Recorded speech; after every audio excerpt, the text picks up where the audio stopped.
everyone, Novels Wonderland here. Thank you all for the love and support you've shown me and the channel. Anime Multiverse starting by teaming up with Maple, the Shield Girl. Chapter 224 to 249, Chapter 224, Shizuka 1019 words. Chapter 224, Shizuka-sensei, don't go accusing me like that. Am I really that kind of person? Sito was currently reviewing his attribute panel. Nickname, say HP, 2,250,000/2,250,000 Divine Power, 81,000 Godhead, Pending Condensation God ATK, 1,065, 000 plus God Def, 1,065, 000 plus God Mag, 1,065, 000 plus God SPD, 726,015,000 Talent, Spatial Mastery. Skills, Speed Dimension Exclusive, Spatial Shift Exclusive. Weapon, Space Set God Rank. His Divine Power had reached 81,000. He'd also gained a level. Today's harvest was exceptionally bountiful. Closing his personal panel, Sito announced, let's call it a day. I have to wake up early tomorrow since I still have to go to the academy. Alright, you head off first. We're going to grind for a bit longer. With that, Sito logged off and left the game. Reappearing in his living room, Sito made a beeline for his bedroom. He threw himself onto the bed and fell into a deep sleep instantly. The night passed without a word, and soon it was 7:30 a.m. At this time, Sobu High School should have already started morning self-study. Sito wondered how they planned to fix the damage he'd caused to the playground yesterday, but then again, that was Chairwoman Minami's problem. Sito got up, dressed, and performed a quick wash in the bathroom. Grabbing the breakfast Amo had left for him, he used Spatial Shift to depart. Sobu High School, Class 1D. The students had no heart for morning study. Their eyes were glued to the construction crews that had arrived earlier that morning to repair the playground. Principal Minami had already pushed the cultural festival back to next week. In the midst of the restless atmosphere, a figure suddenly materialized in Sito's seat. The sudden appearance gave Kagaya Shinomiya and Eri a massive fright. Yo, Shizuka-sensei. I'm not late, am I? Sito greeted, taking a large bite of his sandwich. Have you completely given up on subtlety? Shizuka Hiratsuka looked at him with an exasperated sigh. Using teleportation to get to school. In this entire world, only you would come up with such a brazen stunt. I'm not hiding it anymore. I'm laying my cards on the table. I'm an Esper. Sito joked playfully. He didn't consider this letting himself go. It wouldn't be long before the Eastern country officially announced the manifestation of God domain powers anyway. Using Spatial Shift just to cut down on his commute wasn't a big deal. Shizuka shook her head with a helpless smile. Well, he was her man, what else could she do? Looking out over the class, Shizuka cleared her throat. We're skipping self-study this morning. I have something to discuss regarding our plans for the future. The student's attention snapped to her immediately. Shizuka scanned the room, lingering on Sito and the others who had manifested their powers. Everyone in this class who has manifested their game abilities, please stand up. For the record, Chabashira-sensei and I have also manifested ours. The class froze. Both Hiratsuka-sensei and Chabashira-sensei had manifested powers. And there were others in class besides them and Sito. The only one who knew the inside story, Rika Takanashi, looked at Shizuka on the podium with pure, unadulterated envy. She wanted to manifest her tyrant's eye too. So jealous. Scritch scratch. In the next moment, Sito and Yukino Shida stood up without hesitation. Maple and Risa exchanged a glance before following suit. Shoko Nishimiya saw them and slowly rose to her feet as well. The sight of the 5 standing students left everyone stunned. Every single person who had manifested their power was connected to the Fatui. Even Yukino, given that her sister was a harbinger. Hachiman and Kirito stiffened. It turned out that they, as high-ranking officers, were the only ones kept in the dark. The two exchanged a long, silent look. Hachiman didn't think much of it, but Kirito's mind was racing with 1,000 thoughts. The Harbingers and some officers have manifested powers.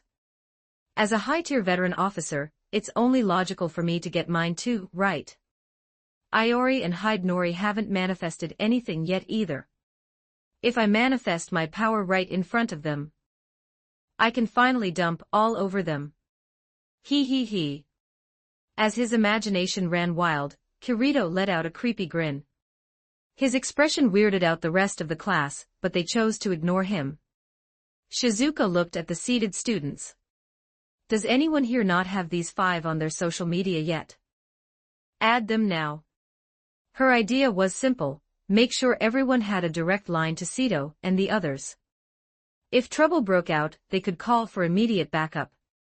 Shizuka-sensei, why don't I just have everyone add my ID?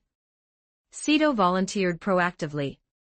Shizuka gave him her signature, dead fish eye stare. Which little girl have you set your sights on now? Shizuka-sensei, don't go accusing me like that. Am I really that kind of person? Sito said with a perfectly straight face. I have the spatial talent. If I get an alert, I can teleport there instantly to save everyone. This is purely for the safety of my classmates. That is exactly the kind of person you are. Everyone thought in unison. However, they couldn't deny his logic. Regardless of his ulterior motives, his spatial ability was undeniably the fastest for emergency support. Adding Sito was a win-win. Sito's plan was indeed simple, he wanted every girl's contact info. As for the boys, he only wanted them to add him, so they wouldn't go trying to add his wives. Go ahead, Shizuka agreed, deciding his reasoning was sound enough. Grinning, Sito whipped out his phone, and turned to Kaguya Shinomiya behind him. Kaguya-san, give me your social ID. Kaguya pulled out her smartphone and froze. Although she had finally switched to a smartphone, she had no idea how to operate it. She was still used to her old flip phone. Seeing her struggle, Sito let out a teasing, punchable laugh. Don't tell me our great young lady doesn't even know how to use a smartphone. Thank you for reading. Chapter 225, Chapter 225, Password Red Envelopes. Hubby Sito is so handsome. Chapter 225, Password Red Envelopes. Hubby Sito is so handsome. Kaguya Shinomiya's face flushed a deep crimson as she let out a cold snort. Seeing her reaction, Sito shamelessly leaned in closer. Here, let me show you. Sito took her phone and began navigating the interface. Feeling his warmth and scent so close to her, Kaguya's face reddened even further.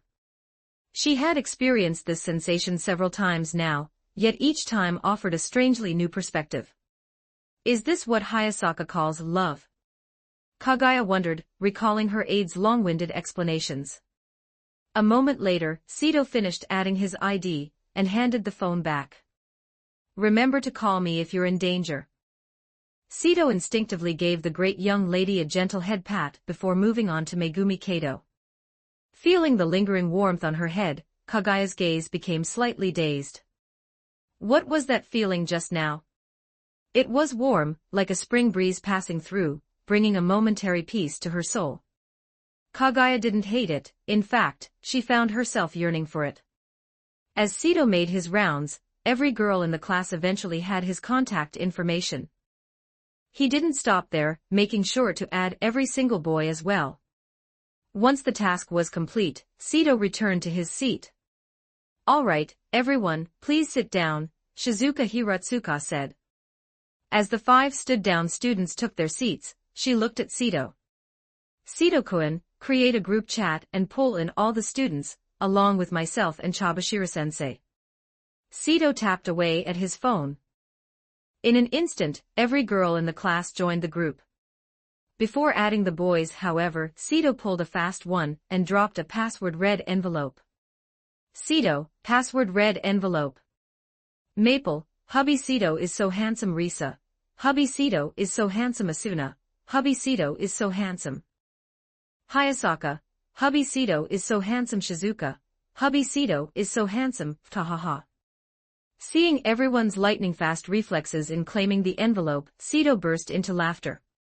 It didn't matter if they were from wealthy families or not, no one could resist a free red envelope. The female students and Shizuka-sensei all felt their lips twitch simultaneously after claiming the cash.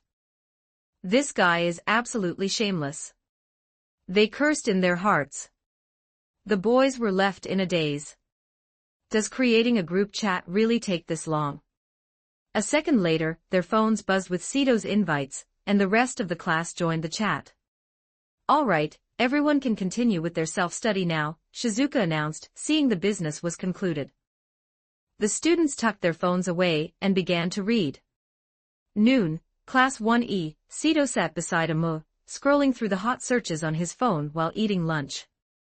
The videos of him slaying the monster yesterday had already been scrubbed from the local net. However, the global trending topics were filled with news of other countries being ravaged by monsters. In some nations, entire cities had been decimated. The situation worldwide was becoming increasingly dire. What do you think those countries will do in the end? Amu asked, glancing at his screen. I suspect they'll start using mushrooms, Sito replied. The monsters appearing currently weren't high level. A nuclear strike would be more than enough to neutralize them. Do you think other countries will target the eastern country, or come looking for you directly? Amu asked again. The possibility is quite high, Sito mused. Since he had cleared both monsters within the eastern country's territory, other nations wouldn't just sit idly by while one country possessed such an overwhelming advantage. But it's not a big deal, Sito smiled. He had handed over 200 divinity orbs to Elder Yang yesterday. By today, the supernatural legion should already be taking shape. Whether it was monsters or foreign powers, the eastern country had nothing to fear. They could meet any threat head-on. At that moment, Kirito, Iori, and Hidenori approached. Sito's lip twitched at the sight of them. They had been pestering him since the morning break with a simple goal. They wanted to manifest their powers in reality. Don't even think about it. Sito cut them off before they could speak. The trio left in deep disappointment. After lunch, Sito and Amu visited Kanade in Class A. They chatted until the end of lunch break before returning to their respective classrooms. The afternoon passed quickly, and soon it was time to head home. Sito walked back with Yukino and the usual group, though today they had 2 extra tails. One was Umaradoma. The other was Rika Takanashi, who was currently piggybacking on Sito, clinging to him tightly. Emperor say. I require the orb of unsealing. Rika was relentless. Sito felt helpless. While she smelled lovely, her antics were beginning to worry him. Rika, if you behave yourself for a while, I'll consider giving you the orb based on your performance. Rika's eyes sparkled. Really, Sito confirmed. Very well.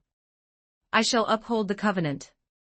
Rika laughed and hopped off his back, immediately striking a pose of extreme good behavior.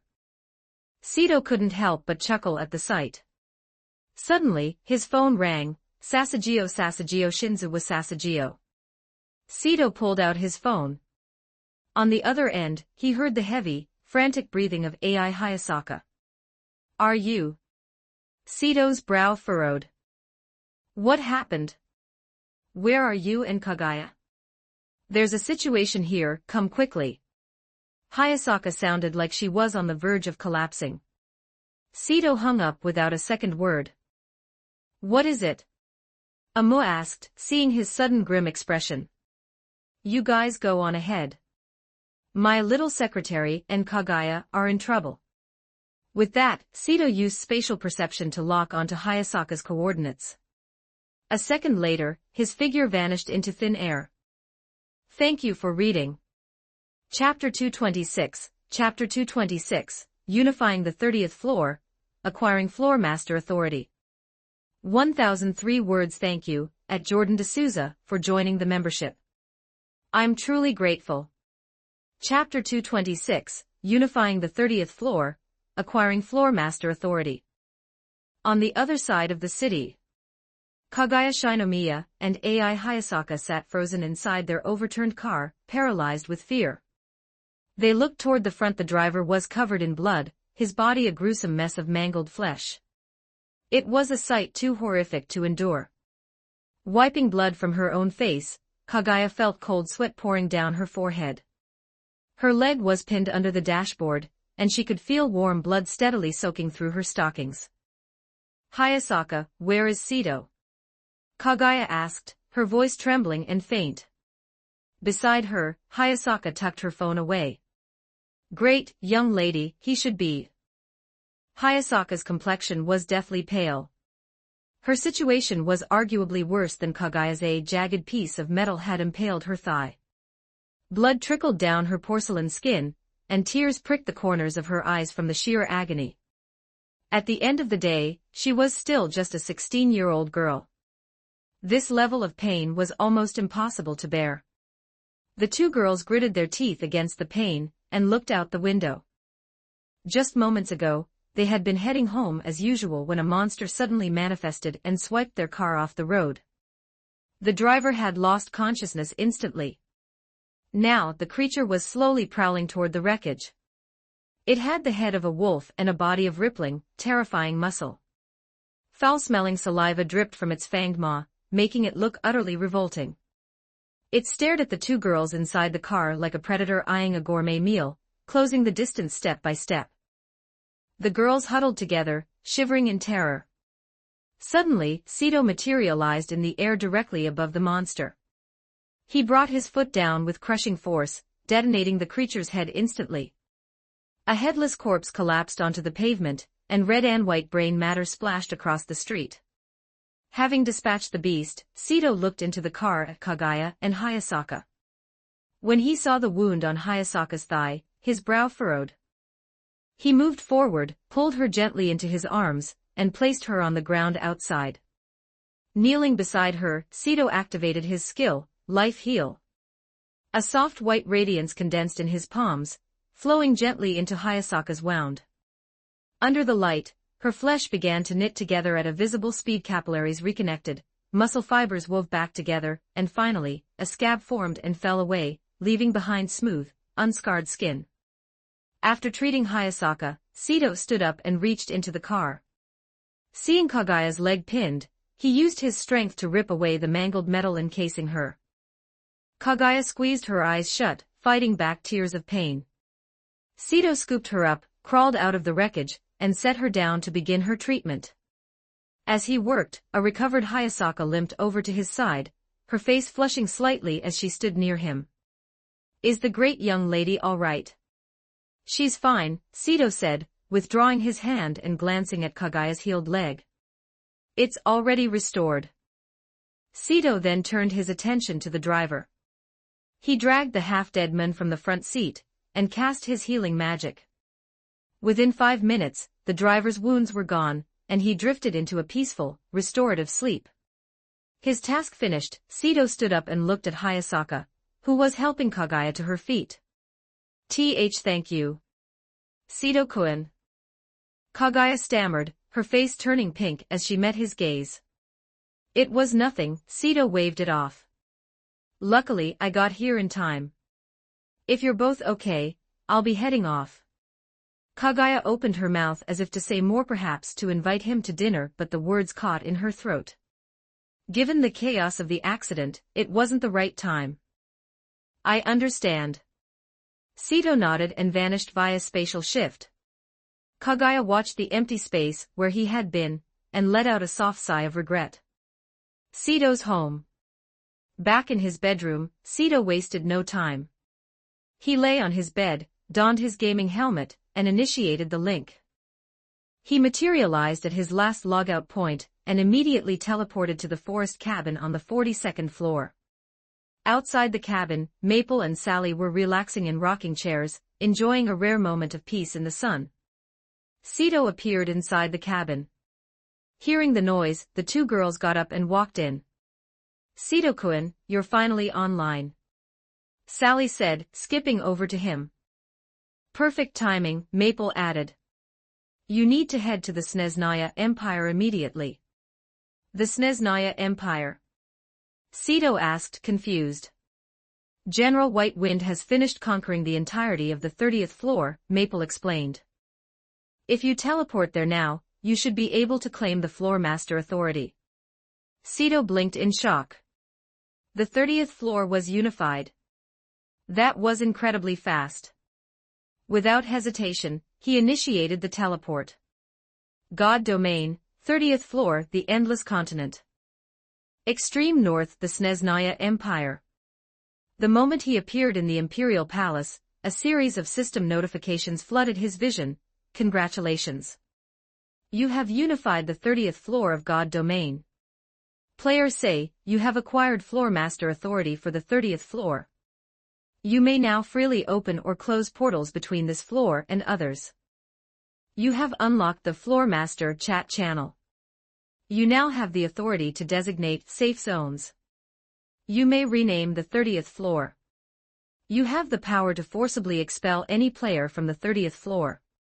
Server-wide announcement: player say has unified the 30th floor and become its floor master. Let us all cheer for the legend Sito. Across every floor, players stopped in their tracks, jaws dropping as the announcement echoed in their ears. The 30th floor was unified. Holy crap! In an instant, the entire player base erupted into a frenzy of excitement and disbelief. Thank you for reading. Chapter 227, Chapter 227, Challenging the Demonic Ghost Eye Again. Chapter 227, Challenging the Demonic Ghost Eye Again. Pseudo-God. As expected of top players, say the game has only been out for 2 months, and he's already unified a floor. TSK. That speed is simply monstrous. Looks like the survival space for foreign players is getting even smaller. The player base was abuzz. The news of Sito unifying the 30th floor of God Domain hit them like a heavy hammer to the heart, pure, unadulterated shock. Back with Sito, the system notifications were far from over. You have joined the Floor Master Chat channel. Floor Master Chat channel. System, welcome the Snezhnaya Emperor of the 30th floor to the chat. Divine Flame Emperor 50th floor, oh. A newcomer. This emperor is in high spirits today. Time for some culture. Gale Emperor 33rd floor, why are my dear subjects silent in the face of such a top-tier lewd image? Ghost City Lord 43rd floor, this humble general is a man of action, not words. I do not know how to argue, I only know how to thrust. Lawman William 15th floor, damn. Why is everyone acting so thirsty?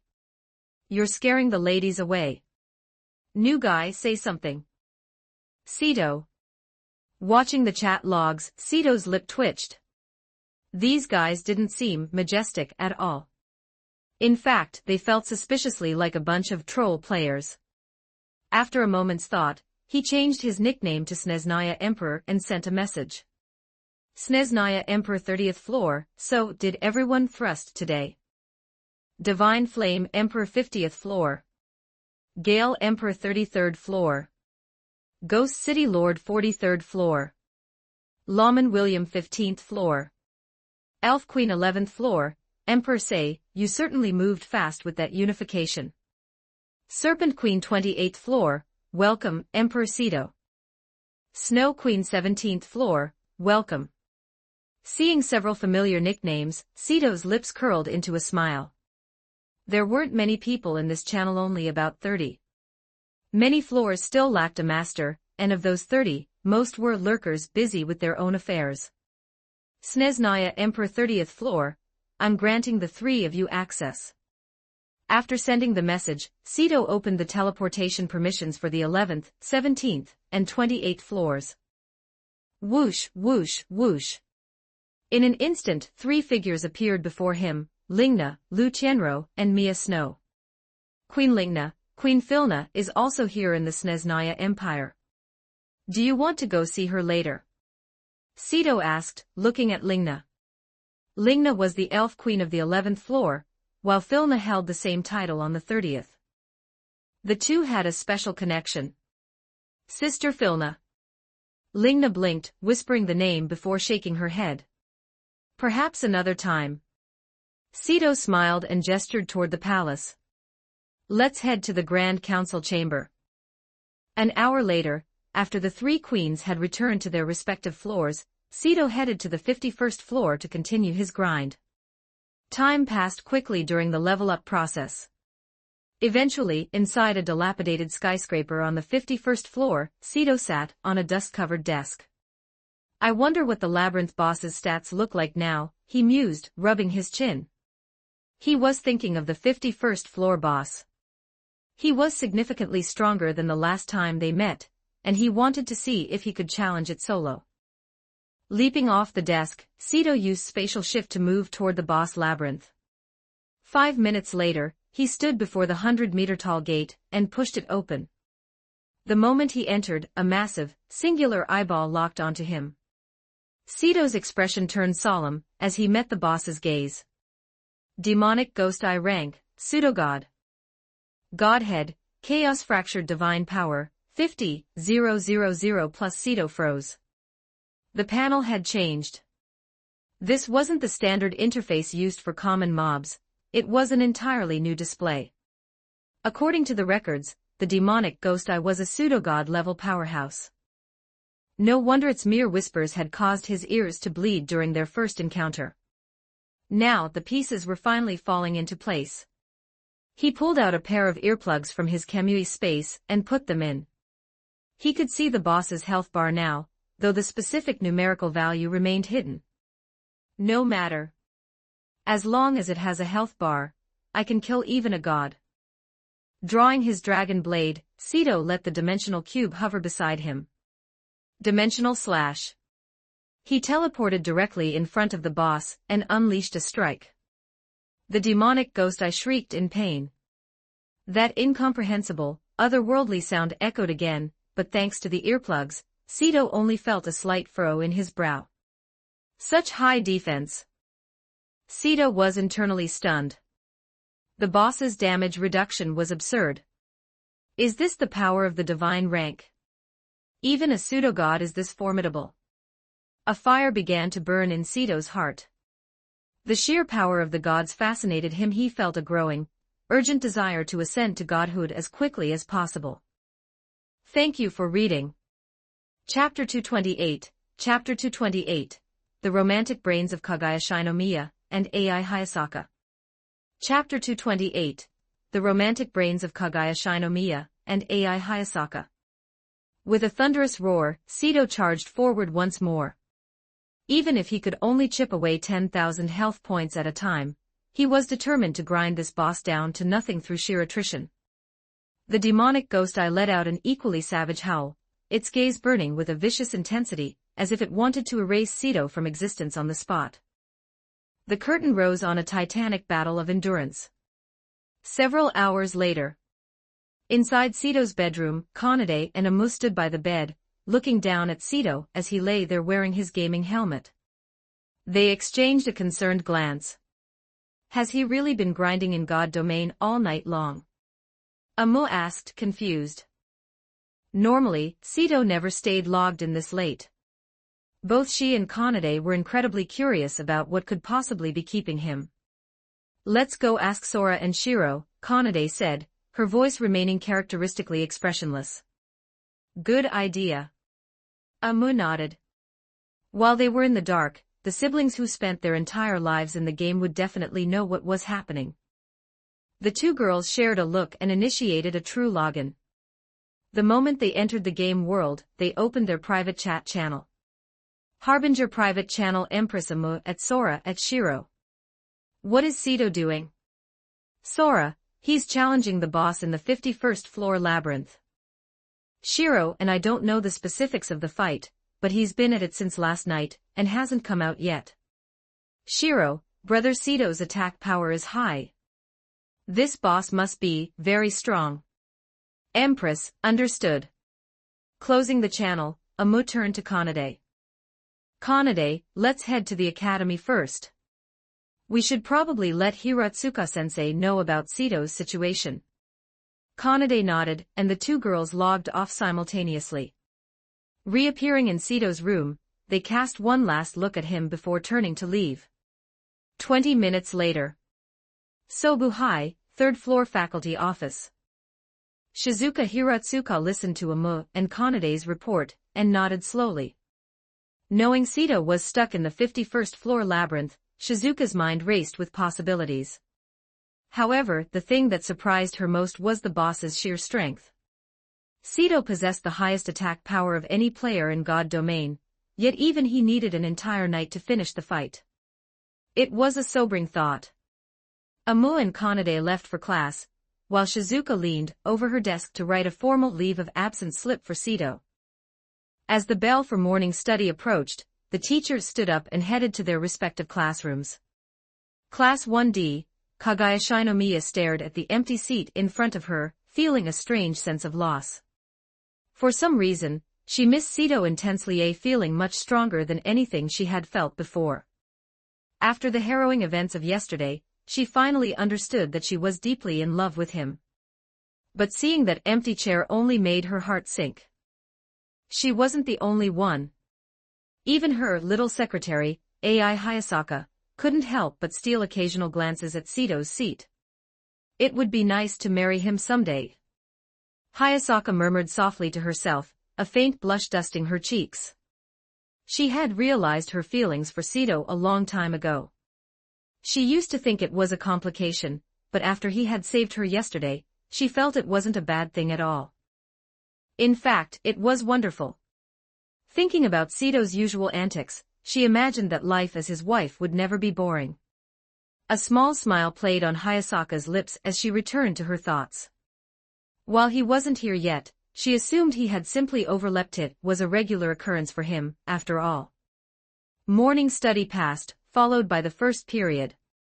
When Sito still hadn't appeared, both girls grew restless. They pulled out their phones to check the class group chat, but finding no messages from Sito only increased their irritation. By the end of the second period, the lack of his presence was becoming unbearable. Hayasaka stood up and made her way toward Shoko Nishimiya. She knew Yukino lived next door to Sito, but Hayasaka found it a bit embarrassing to ask someone as clinical and rational as Yukino. Shoko was a much softer target. Hayasaka-san. Is something wrong?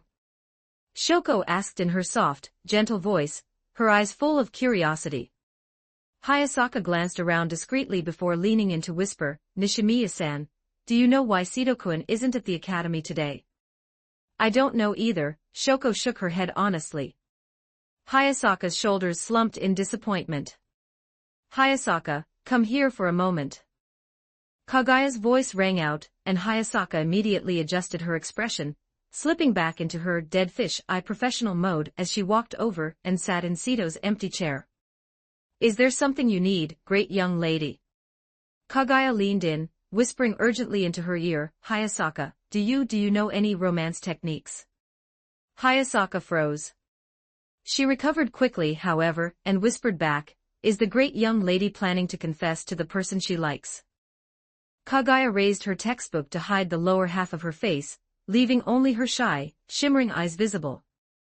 Hayasaka thought for a moment before asking with a hint of unnatural hesitation, it wouldn't happen to be Sito-kun, would it? Kagaya's face instantly turned a brilliant shade of red. Seeing this, Hayasaka's suspicions were confirmed, and she let out a silent sigh of frustration. Why did the great young lady have to fall for him too? This is going to be such a headache. Nevertheless, she began to take her duty seriously. Great young lady, since Sito-kun already has a girlfriend, low-tier maneuvers won't work. Low-tier maneuvers? Kagaya looked confused. She knew Sito was dating Shoko, but she had no idea what Hayasaka meant by maneuvers. That's right. Thank you for reading. Chapter 229, Chapter 229, Slaying the Demonic Ghost Eye, Gaining 50,000 Divine Power, and a Chaos Godhead Fragment. Chapter 229, Slaying the Demonic Ghost Eye, Gaining 50,000 Divine Power, and a Chaos Godhead Fragment. Ai Hayasaka nodded, her expression dead serious. Assuming he already has a girlfriend, there are two high-tier strategies. First, ignore the girlfriend entirely. After all, in our Eastern country, a man of status having multiple wives is becoming the new norm. Second, the T strategy. Kaguya Shinomiya was utterly confused. What does T mean? Hayasaka was prepared. She whipped out her phone, tapped away furiously, and handed it over. Kaguya spent a full minute reading. Her face turned beet red as she shook her head frantically. Absolutely not. I cannot use this method. The art of T was terrifying. It was a precision strike against couples with shaky foundations. But against someone like Sito. Given his personality, he might not say anything on the surface, but he'd be laughing his head off internally. She refused to let her personal dignity collapse like that. Then we can only stick to the first option and study actual romance techniques, Hayasaka replied, letting out a secret sigh of relief. Thank goodness the great young lady didn't agree to the second one. Otherwise, Hayasaka wouldn't have a chance herself. She had no desire to end up in a White Album-style tragedy. The first option. Kaguya pondered for a moment. Is there a way to make him confess to me? Hayasaka. Great young lady, do you even hear yourself? Hayasaka had never heard of such a convoluted confession method. However, as Kaguya's personal secretary, her knowledge base was vast. There is. Then let us discuss this thoroughly. Soon, the two were deep in strategic deliberation. Noon, God Domain, 51st floor boss labyrinth. Gasping for air, Sito slammed his dragon blade into the ground to steady himself. He stared at the corpse of the demonic ghost eye sprawling before him, its massive pupil finally devoid of color. That was not easy.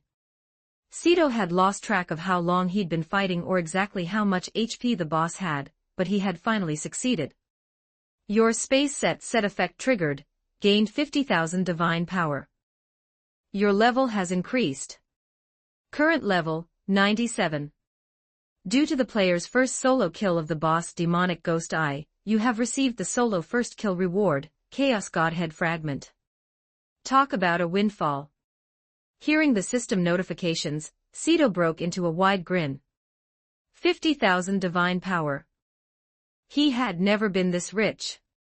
Moreover, jumping straight to level 97. He hadn't felt this rush of massive XP in a long time. As expected of a pseudogod boss, Sito chuckled, though a seed of curiosity was planted in his mind. What exactly is a pseudogod? A pseudogod. A deity, yet not quite. Sito sensed that they were merely beings who had touched the divine and possessed divine power. As he mused, a system explanation window popped up. Pseudogod, any being who initiates the path to godhood but fails to condense their godhead will receive a shattered godhead. Because the godhead is incomplete, these beings are referred to as pseudogods. So that's it. The realization hit Sito. Within that information, he saw a crucial warning: condensing a godhead carried the risk of failure. Whatever happened, when the day came for him to condense his own, he would have to be extremely careful. He pulled up his attribute panel.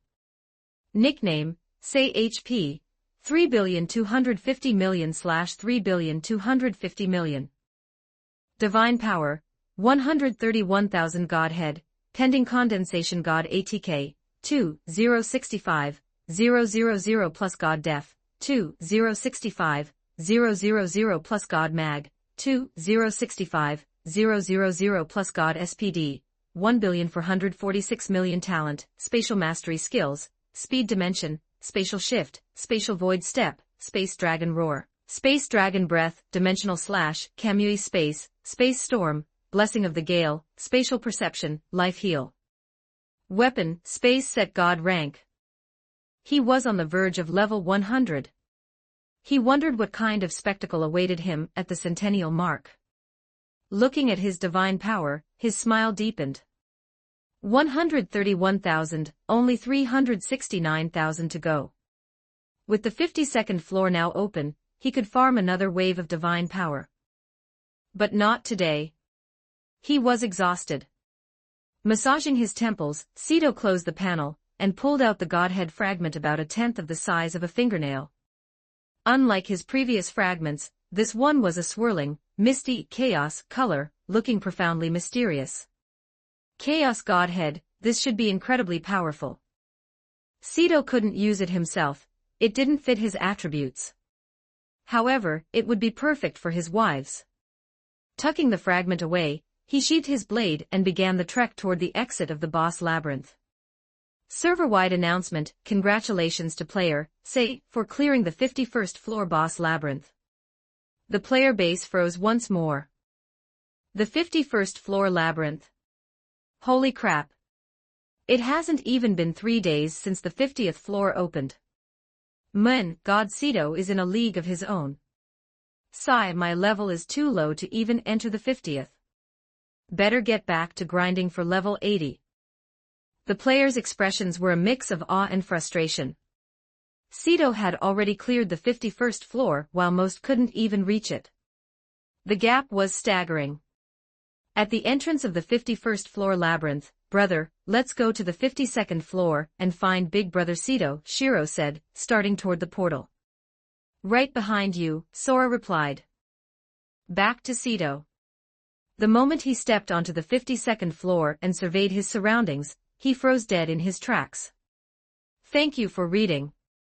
Chapter 230, Chapter 230, Giving the Chaos Godhead to Shiro, the 52nd floor is a complete ruin. Chapter 230, Giving the Chaos Godhead to Shiro, the 52nd floor is a complete ruin.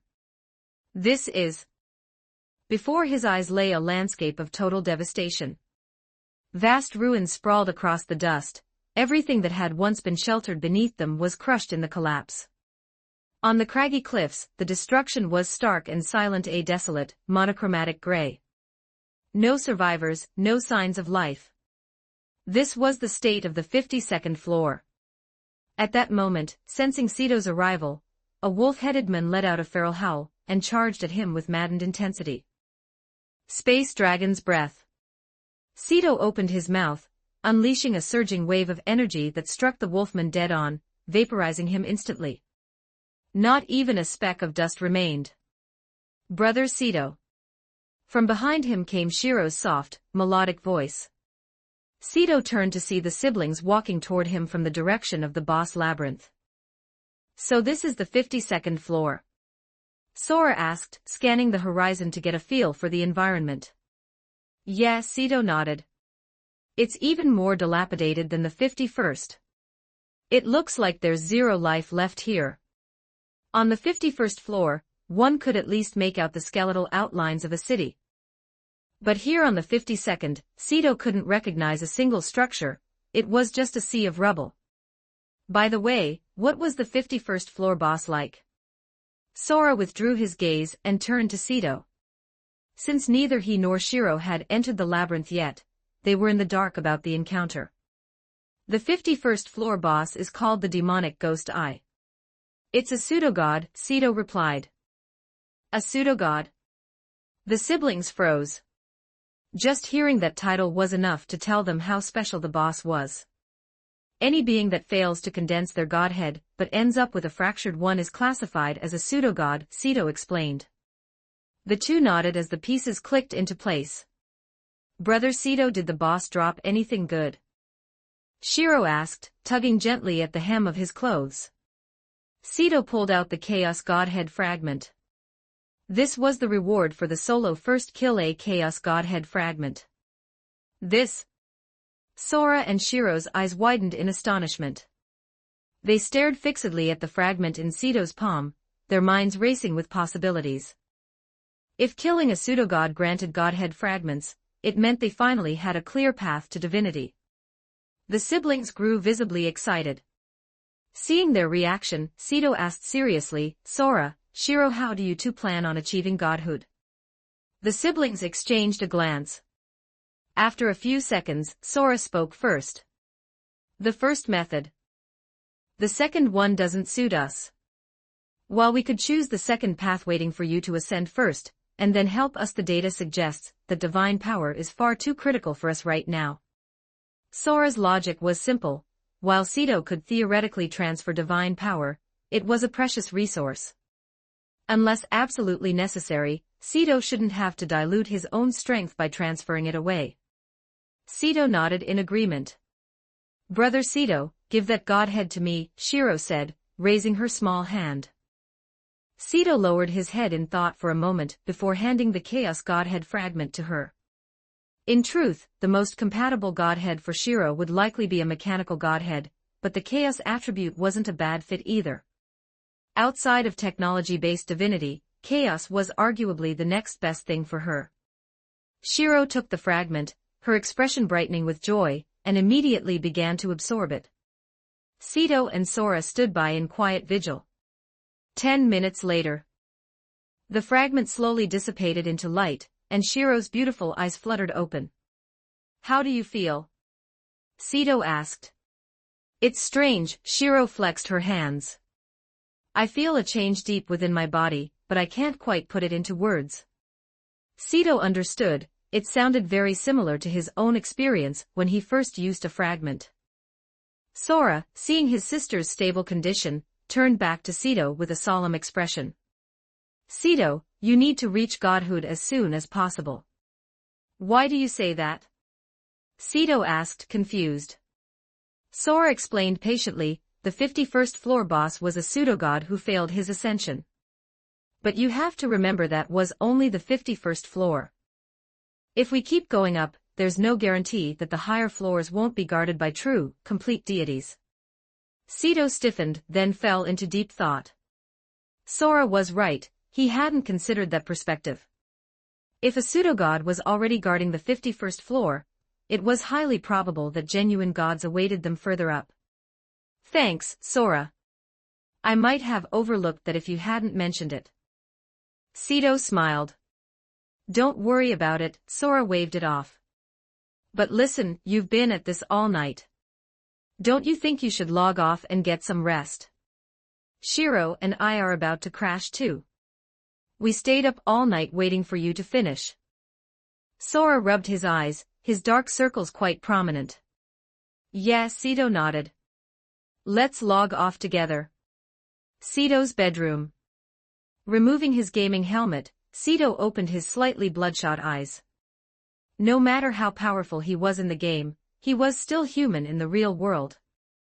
Once he became a god, he wouldn't need to eat, drink, or sleep, but for now, fatigue was real. "I really envy those cultivation characters," Sito mused. In cultivation novels, even a practitioner at the Foundation establishment stage could go without food or sleep. While they certainly weren't as strong as he was now, their biological systems were far more convenient. He pulled the blanket over himself and closed his eyes. His consciousness blurred, and he quickly drifted into a deep, dreamless slumber. The front door to Sito's house opened, and Amu and Kanade walked in together. They headed straight for Sito's bedroom, where they found him still fast asleep. Thank you for reading. Chapter 231, Chapter 231, Helping Shizuka Hiratsuka Get Some Sleep. Kaguya Shinomiya moves in. Thank you at Nepgear for joining the memberships. I'm truly grateful. Chapter 231, Helping Shizuka Hiratsuka Get Some Sleep. Kaguya Shinomiya moves in. He finally logged off. Amu muttered. What now? Kanade asked, her expression as flat as a board. Let's play for a bit, then make dinner and just hang out at home, Amu replied after a moment's thought. She didn't plan on spending too much time in God domain today. It was Friday, after all, and she could always hop back online tomorrow. Kanade gave a tiny nod. The two girls turned and left the bedroom. Midnight, 12 a.m. Sito stirred, forcing his eyes open with some effort. As his bleary vision cleared, he checked the time. Slept all the way to midnight, huh? With a yawn, Sito rolled out of bed and left his room. Stepping into the living room, he spotted a sticky note on the table and picked it up. Dinner is in the fridge. Setting the note aside, Sito headed to the kitchen. He retrieved the stir-fried pork Amu had left for him. It looked delicious, though it had gone cold. As he popped it into the microwave, He pulled out his phone to kill time while he waited. Class 1D group chat. Sito at everyone. Anyone awake? Shizuka Hiratsuka.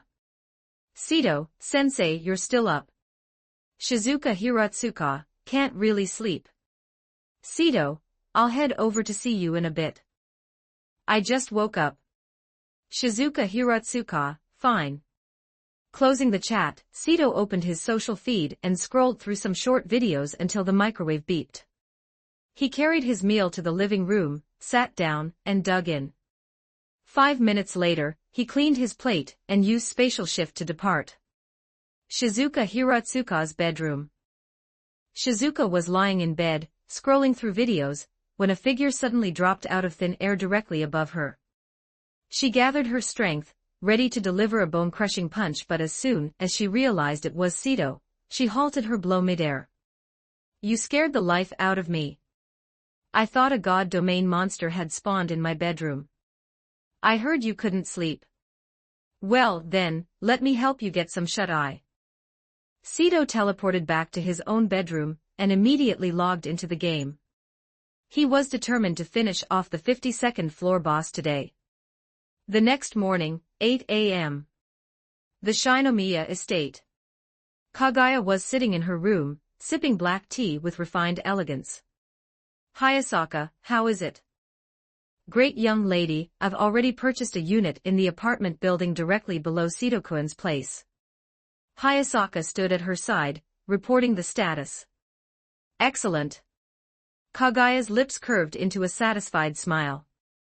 Buying a place right underneath Sito, that was exactly what she had spent all yesterday afternoon doing. Under normal circumstances, she would have hesitated, wouldn't that make her intentions painfully obvious? But the situation had changed. After she and Hayasaka were attacked by those monsters, she had the perfect excuse. If she ran into Sito, she could simply say they were terrified for their safety and needed to move somewhere closer to his protection. It was the perfect smokescreen. Let's head out now. Kagaya set down her teacup, and she and Hayasaka departed. 30 minutes later. Sito's living room. The Yukinoshita sisters, Amu and Kanade, were gathered around the dining table. So Sito is off challenging the 52nd floor boss again? Haruno Yukinoshita asked, taking a bite of a fried dumpling. She and Yukino had come over for breakfast, but seeing only Amu and Kanade and noticing Sito's gaming helmet lying on his bed, she had put 2 and 2 together. Yeah, Amu nodded. She'd gotten the update from Sora and Shiro when she logged in earlier that morning. Looks like he's going to be stuck in that labyrinth all day again, Haruno sighed, propping her chin on her hand. Yukino's phone chimed with a private message. She checked it, then stood up immediately. What's wrong? The other 3 girls asked. Kagaya-san just moved into the building below us. I'm going down to help her out, Yukino replied. The 3 girls exchanged looks. You mean Kagaya Shinomiya? Haruno's eyes sparkled. She knew Kagaya well, their families were constantly intertwined in business circles. Haruno popped another dumpling into her mouth, and stood up with a mischievous grin. I'll tag along, then. Yukino didn't object. The sisters left together, leaving Amu and Kanade to finish their meal. Outside the apartment building. Kagaya and Hayasaka stood calmly on the sidewalk, watching as their family bodyguards hauled boxes of furniture into the lobby. Clack, clack, clack. A few moments later, the Yukinoshita sisters emerged from the building and walked straight toward them. Kagaya-san, Hayasaka-san, what brings you to this neighborhood? Yukino asked, arms crossed, staring them down. Sigh. Kagaya feigned a weary sigh. Hayasaka and I were attacked by monsters the other day, so we decided it was time to move. Things have changed, and it feels safer staying near you. Kagaya didn't say a single word about Sito. Neither Yukino nor Haruno noticed a thing. Haruno, however, suddenly tapped her own forehead. I should call mother and tell her to move near Sito-kun too. Their mother was still living alone in their massive estate, which was far too dangerous in this new world. Even though their mother had manifested her own powers, Haruno still worried. It would be much safer for everyone to be together. Yukino felt a twinge of panic at the thought, but she couldn't argue it was for their mother's safety, after all. Thank you for reading. Chapter 232, Chapter 232, Level Cap Reached. The first level 100 in God Domain. Chapter 232, Level Cap Reached. The first level 100 in God Domain. Chiba City, a private villa. Inside the master bedroom, Mrs. Yukinoshita lay on her bed, her mind drifting. As she recalled certain memories, she let out a soft, melancholic sigh. Sito-kun hasn't visited lately. I am so lonely. It had been 2 weeks since Sito last dropped by. In this cavernous, empty house, the solitude was becoming unbearable. She didn't have a single person here to talk to. Ring, her phone began to chime.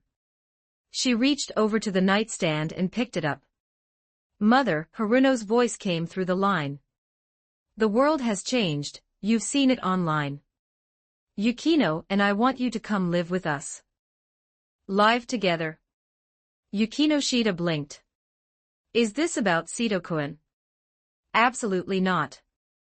Yukinoshita refused point blank. Living with Haruno. That was impossible. If she moved in with them, how would she be able to spend time alone with Sito? The thought made her even more determined to stay right where she was. But what if you're in danger? Haruno sounded genuinely perplexed. She hadn't expected such a cold refusal. Yukinoshita's eyes glinted with a sharp, feminine cunning as she let out a soft, playful hum. How about this, tell Sito-kun to come over this afternoon and discuss it with me. He has spatial powers, so it shouldn't be too much trouble for him, right? It was a perfect plan. If she got Haruno to summon him, he'd have no choice but to come see her. Fine, Haruno agreed, sounding slightly defeated. I'll hang up now. Staring at the phone, Mrs. Yukinoshita smiled to herself. I won't let you escape so easily this time, Sito-kun.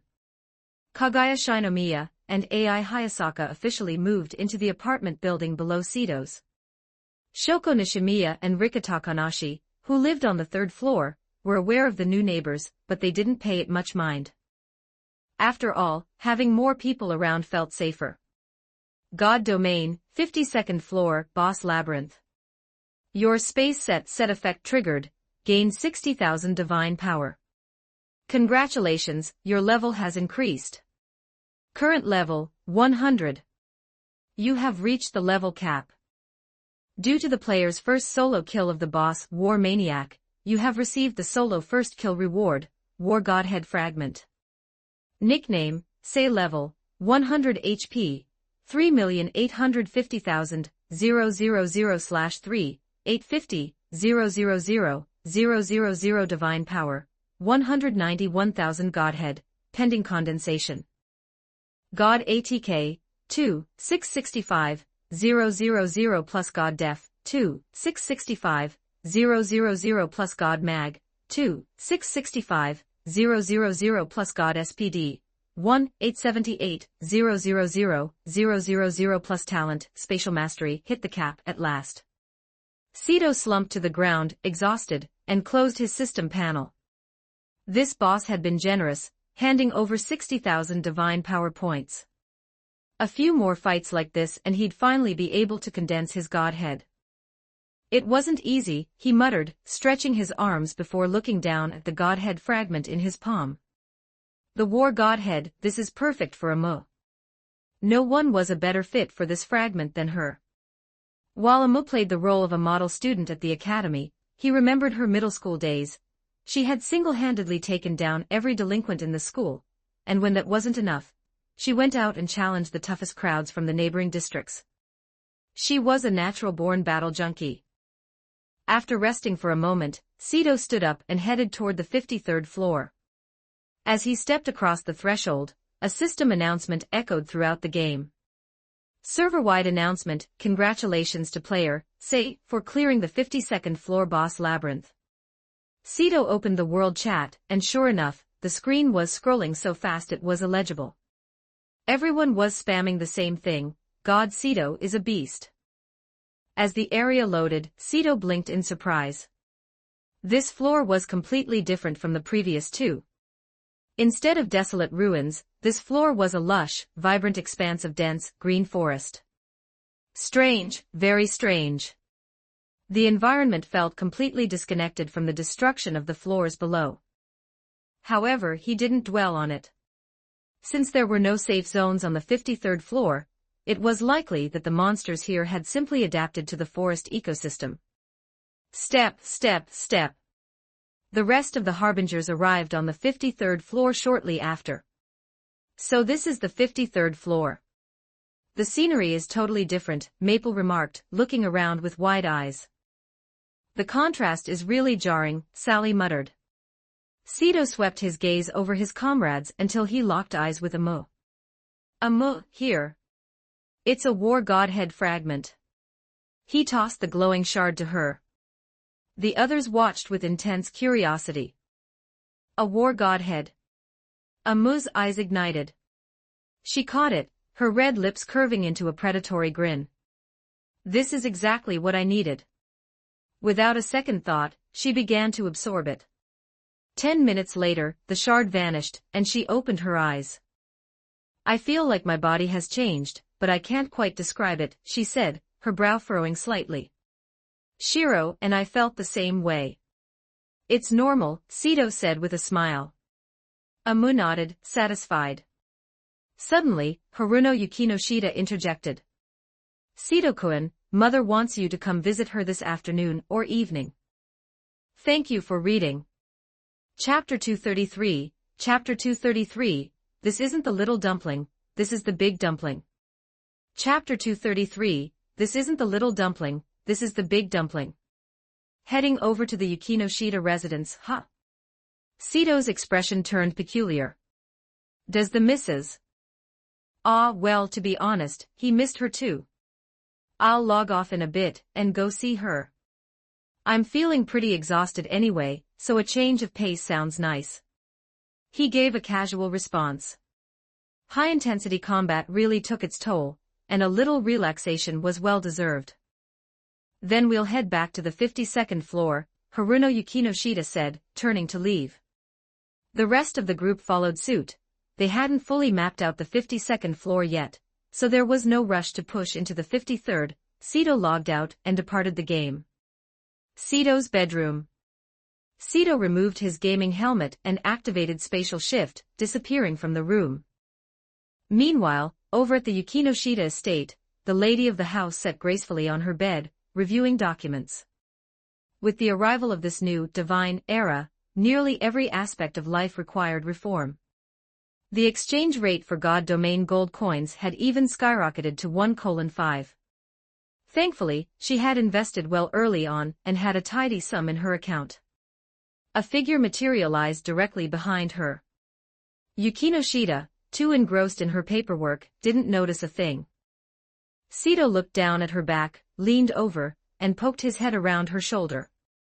Good evening, Mrs. Yukinoshita. I'm here, she let out a startled gasp and quickly spun around. When she saw Cito grinning at her, she let out a long, relieved breath. You nearly gave me a heart attack. She set her documents on the table and stood up, walking toward the bed. Cito followed closely behind. I couldn't help it. Fighting bosses is exhausting.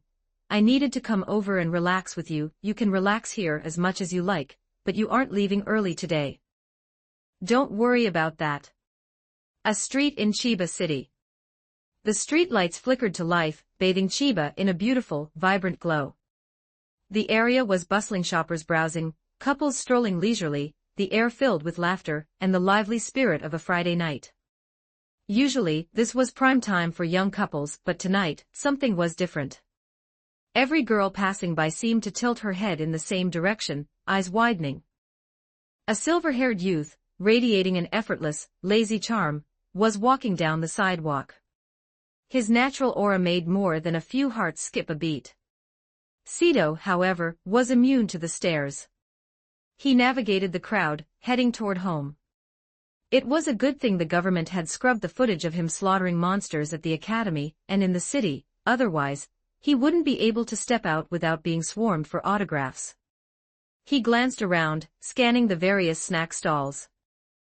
Yukinoshita had wanted him to stay for dinner, but after a particularly unreasonable demand she made earlier, Sito had unleashed a series of killing blows.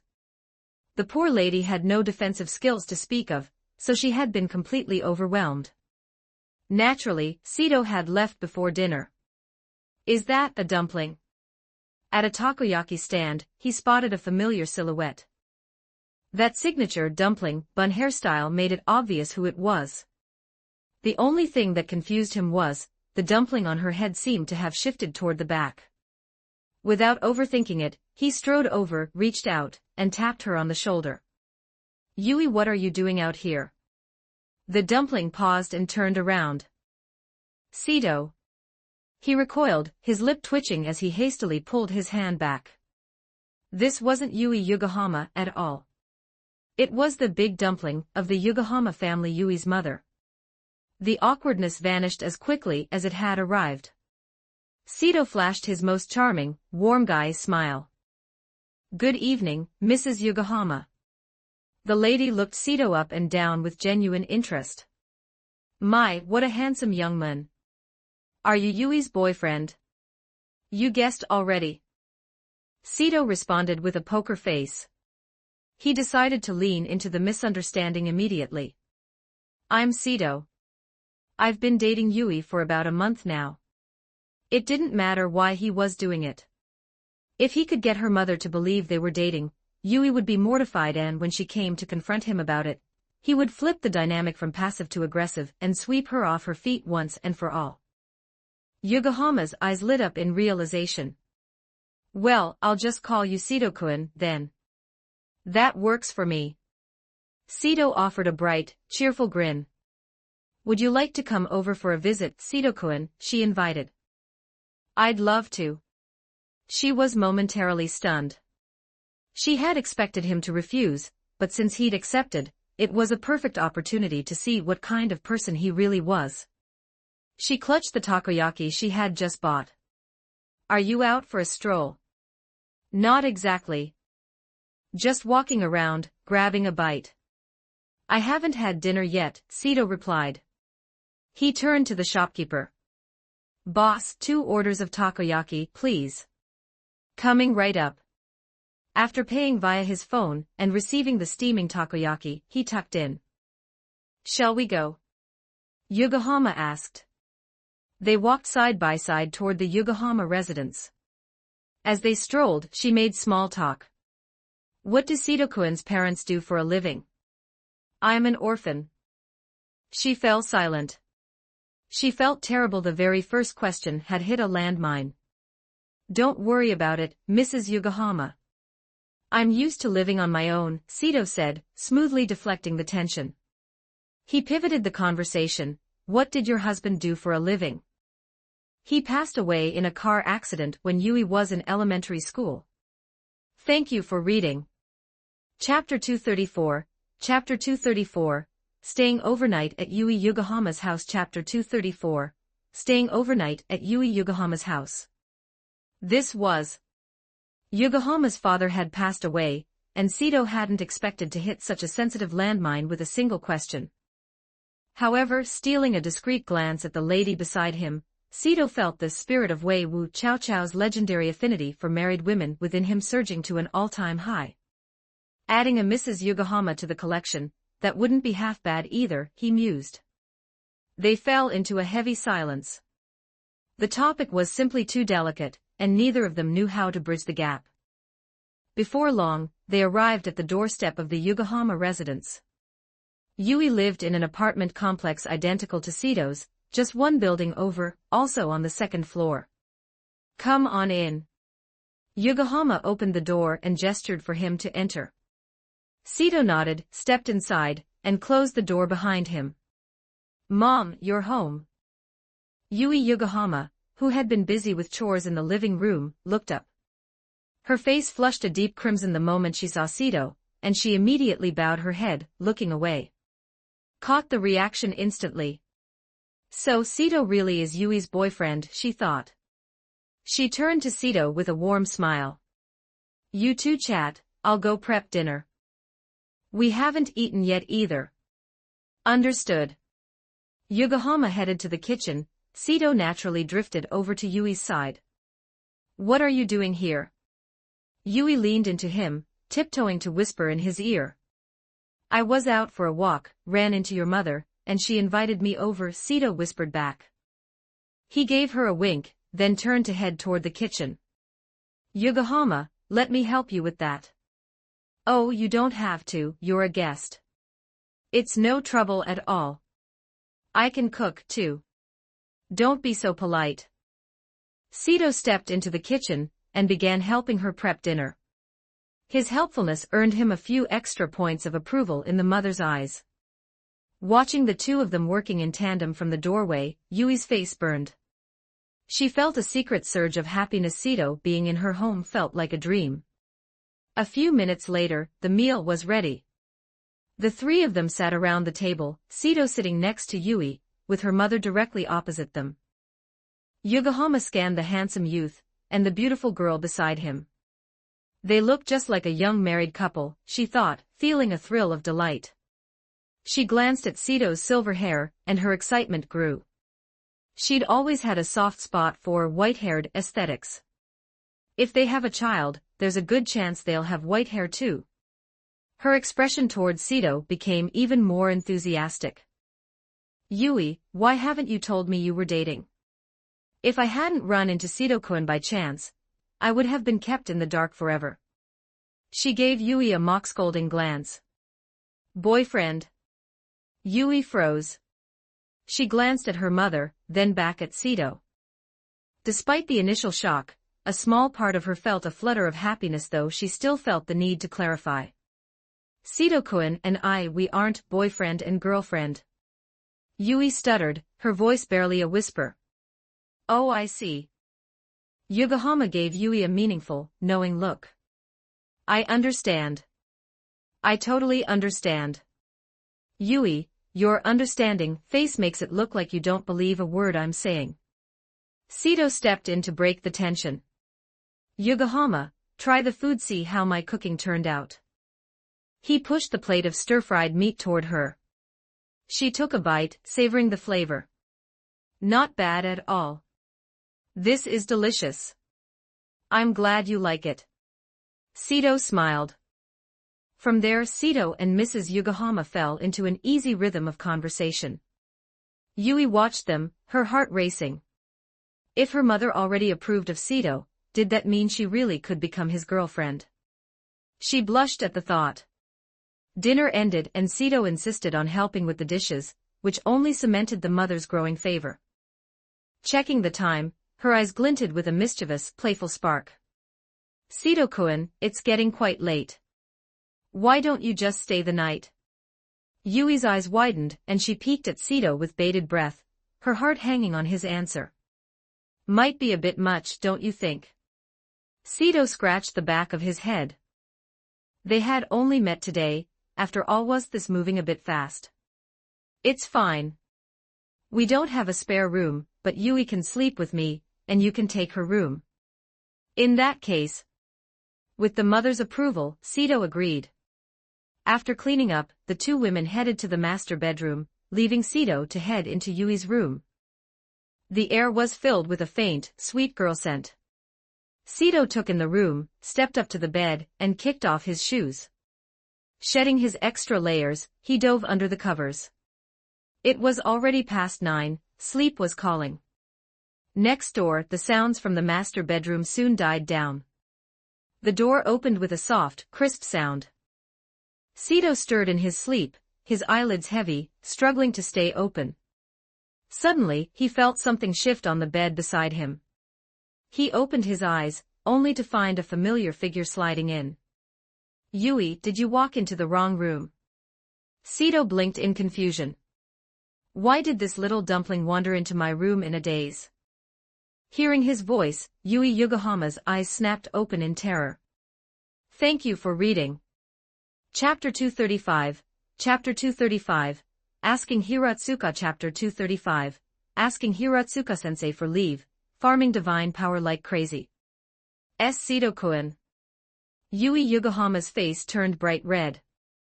She had just stepped out to use the restroom, and in her half-asleep state, she had subconsciously returned to her own room, completely forgetting that Seto was sleeping there.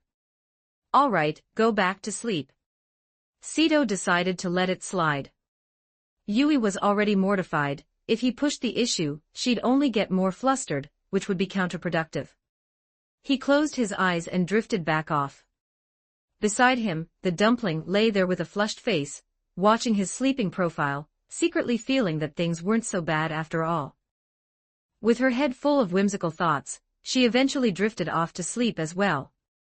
The next morning. The Yokohama residence. In the living room, Mrs. Yokohama was preparing breakfast. Step, step, step. Hearing footsteps, she turned to see Yui walking toward her, looking distinctly embarrassed. As the memories of the night flooded back, Mrs. Yokohama flashed a knowing, suggestive smile, which only served to make Yui even more self-conscious. Yui, what's Seto-kun doing? The mother asked. He's not awake yet, Yui replied in a tiny voice. Though the volume was low, Mrs. Yokohama heard every word. Did he not get a good night's rest? She looked Yui up and down, a mischievous twinkle in her eye. That's strange, isn't it? Yui's face turned tomato red. She knew exactly what her mother was implying, and hearing it spelled out so blatantly was agonizing. Never mind, go sit down. I'll finish breakfast. Yokohama went back to her cooking. Yui scurried to the dining table. 20 minutes later, the meal was ready, and Seto emerged from the room, stretching his arms. You're finally up. Come eat, Mrs. Yokohama said with a smile. Seto glanced at the youtiao fried dough sticks and porridge on the table, then at the spotless kitchen. Yokohama, your cooking is top-notch. He took a seat. Seto-kun, are you not going to wash up? She asked. Even without washing up, I'm still drop-dead gorgeous. Seto puffed out his chest confidently. Indeed, you are quite handsome. Mrs. Yokohama glanced at Yui with a wink, causing the girl to bury her face in her bowl. The meal was finished quickly. Seto offered to help with the dishes, but afterward, he didn't intend to overstay his welcome. Yokohama, I'll be heading out now. Why don't you stay for a few more days? She had grown quite fond of him. If he ended up marrying her daughter, she'd already decided she'd consider moving in with them. I've got work to do, Seto replied with a shake of his head. She didn't press the issue. Seto turned to Yui. Yui-chan, don't worry about seeing me out. Bye. Yui waved, abandoning her plan to walk him to the door. Seto opened the front door and stepped out. Checking that the hallway was clear, he activated spatial shift and vanished. Shizuka Hiratsuka's apartment. Shizuka was lying on her bed, about to log into the game, when a figure suddenly appeared in front of her. What are you doing here? She blinked in surprise. Why was he visiting her in the middle of the day? It felt a bit inappropriate for a student-teacher rendezvous, but she wasn't about to complain. Hee, I'm here to ask for a leave of absence. Seto grinned. Seto nodded, explaining, you know that the first god has omniscient powers and can lead a whole pantheon. I'm planning on going all out, grinding the boss labyrinths to max out my divine power. Labyrinth bosses were tough but not impossible. He intended to farm divine power until he ascended to true godhood. Is that so? Shizuka pondered for a moment before nodding. Permission granted. In that case, let's have a quick duel before I go. Shizuka was stunned. First thing in the morning. Come on, just a quick one. Alright, fine. After lunch at Shizuka's place, Seto teleported back to his room, donned his gaming helmet, and logged into God Domain. 52nd floor. He spawned in the forest cabin and immediately pinged the Harbinger chat. Harbinger private channel. Say et al. I'm going into seclusion to grind the boss labyrinths for a while. Sora, farming divine power to ascend to godhood. Say, exactly. Maple, Sito-kun, how long do you think it'll take? Say, including today, about 7 days. Sally, today is Saturday, so you'll be back just in time for the school festival next week. Principal Minami, Hiratsuka-sensei, has Sito requested leave? Shizuka-sensei, he has. He visited me in person earlier. Principal Minami, that's settled then. Sito closed the chat. There were still mini-bosses on the 52nd and 53rd floors he hadn't cleared, and they were worth a hefty amount of divine power. Based on the 51st floor's standards, mini-bosses were worth 30,000 to 40,000, and main labyrinth bosses netted 50,000 to 60,000. With his current 190,000, he figured by the time he cleared the 56th floor, he'd have enough to condense his godhead and ascend. He opened his map, input the coordinates for the 53rd floor labyrinth, and teleported. Pushing through the massive, 100-meter-tall gates, he stepped inside. I wonder what kind of godhead this boss will drop. He muttered to himself, a thrill of anticipation surging in his chest as he pushed the doors open. Thank you for reading. Chapter 236, Chapter 236, Days pass, divine power approaches 500,000. Are the Yokohama mother and daughter in danger? T/N/U. Guys, here the bonus chapter of the week, you'll have work hard.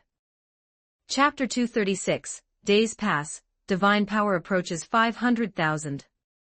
Are the Yokohama mother and daughter in danger? Time flew by, and another few days passed. Today, Sito sat in the forest cabin on the 42nd floor, reviewing his status panel. Nickname, say level, 100. HP, 3,850,000,000/3,850,000,000 divine power, 499,000 godhead, pending condensation god ATK, 2, 665, 000 plus god def, 2, 665, 000 plus god mag, 2, 665, 000 plus god SPD, 1, 878, 000. 000 plus weapons, space set god rank. During these days, Sito had been grinding divine power solo. Having pushed through to the 57th floor of the god domain, he was finally on the cusp of his goal. He was less than 1,000 points away. A few quick kills of mini-bosses on the 56th floor would push him over the 500,000 threshold. Not only that, I'll give these for godhead fragments to them tomorrow. Sito held four distinct fragments in his hand, the earth, shadow, flame, and frost godhead shards. He intended to gift these to Maple, Sally, Haruno, and Yukino, as these specific affinities were perfectly aligned with their innate talents. Tomorrow is the school festival, Sito mused, tucking the fragments away. Since the monsters first descended into reality last week, nations across the globe had been plunged into chaos. But Eastern country was different. Thanks to the Supernatural Legion, national order remained largely intact. Sito, who had been granted the rank of Major General, had been publicly recognized by Elder Yang just today. The soldiers of the Legion all knew that this Major General was the #1 player in the God domain, and for the first time, they truly felt that living in Eastern country was a blessing. It was incredibly safe. At the same time, thanks to Elder Yang's order to scrub all footage of Sito killing bosses, the general public had little idea that God Sito and Sito the student were the same person. While they couldn't prevent foreign intelligence from finding out, it greatly reduced the chances of everyday citizens swarming him, allowing him to maintain a normal life. The strategy had been remarkably effective. Sito closed his panel and summoned Little Sun Moon. Meow, the creature pounced onto him the moment it appeared. Sito caught it, stroking its head while checking its stats. Pet, Sun Moon level, 100 cap reached quality, Gold Devour and Evolve skills, Devour, God Speed, Sun Moon / Little Sun, Moon Splendor, White Tiger transformation. Evolution, Consume a Godhead. Little Sun Moon had been leveling up alongside Sito, and had finally hit the cap. Good Little Sun Moon, go back to sleep now. Sito didn't intend to ascend to godhood just yet. The population density in Chiba City was too high. He planned to find a deserted island in the middle of the night to undergo his ascension. Meow, the pet let out a yawn, turning into a streak of light and returning to his ring. Sito stretched, logged out, and departed the game. Sito's residence. Sito removed his gaming helmet and instinctively activated spatial perception. It had become a habit over the past few weeks. His brows knitted together. He sensed a fluctuation of monster energy in Chiba City specifically. The energy was centered right at the Yokohama residence. With a thought, he used spatial shift and vanished. The Yokohama residence. Inside Yui's room, 2 dumplings, one big and one small, were cowering inside a closet. They were pressing their hands over their mouths, trying desperately not to make a sound. Yui was filled with regret. The boss had appeared out of nowhere, and her phone was dead, meaning she couldn't reach Sito. Yui, don't be afraid. Yokohama comforted her daughter, her voice trembling. She wasn't holding up well either. The appearance of a monster inside their home had shattered her sense of security. If not for her daughter's presence, she might have broken down in tears. Mom, give me your phone. I'll call Sito-kun. Yui whispered. Yokohama looked at her daughter, confused. Why call Sito-kun? Can a regular student save us from this? She didn't know about Sito's powers. My phone, it's in my room. Yui felt her sanity slipping.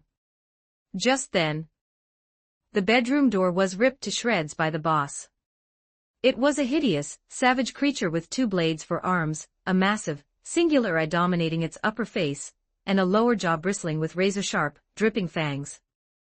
The monster jerked its head and locked its gaze onto the closet.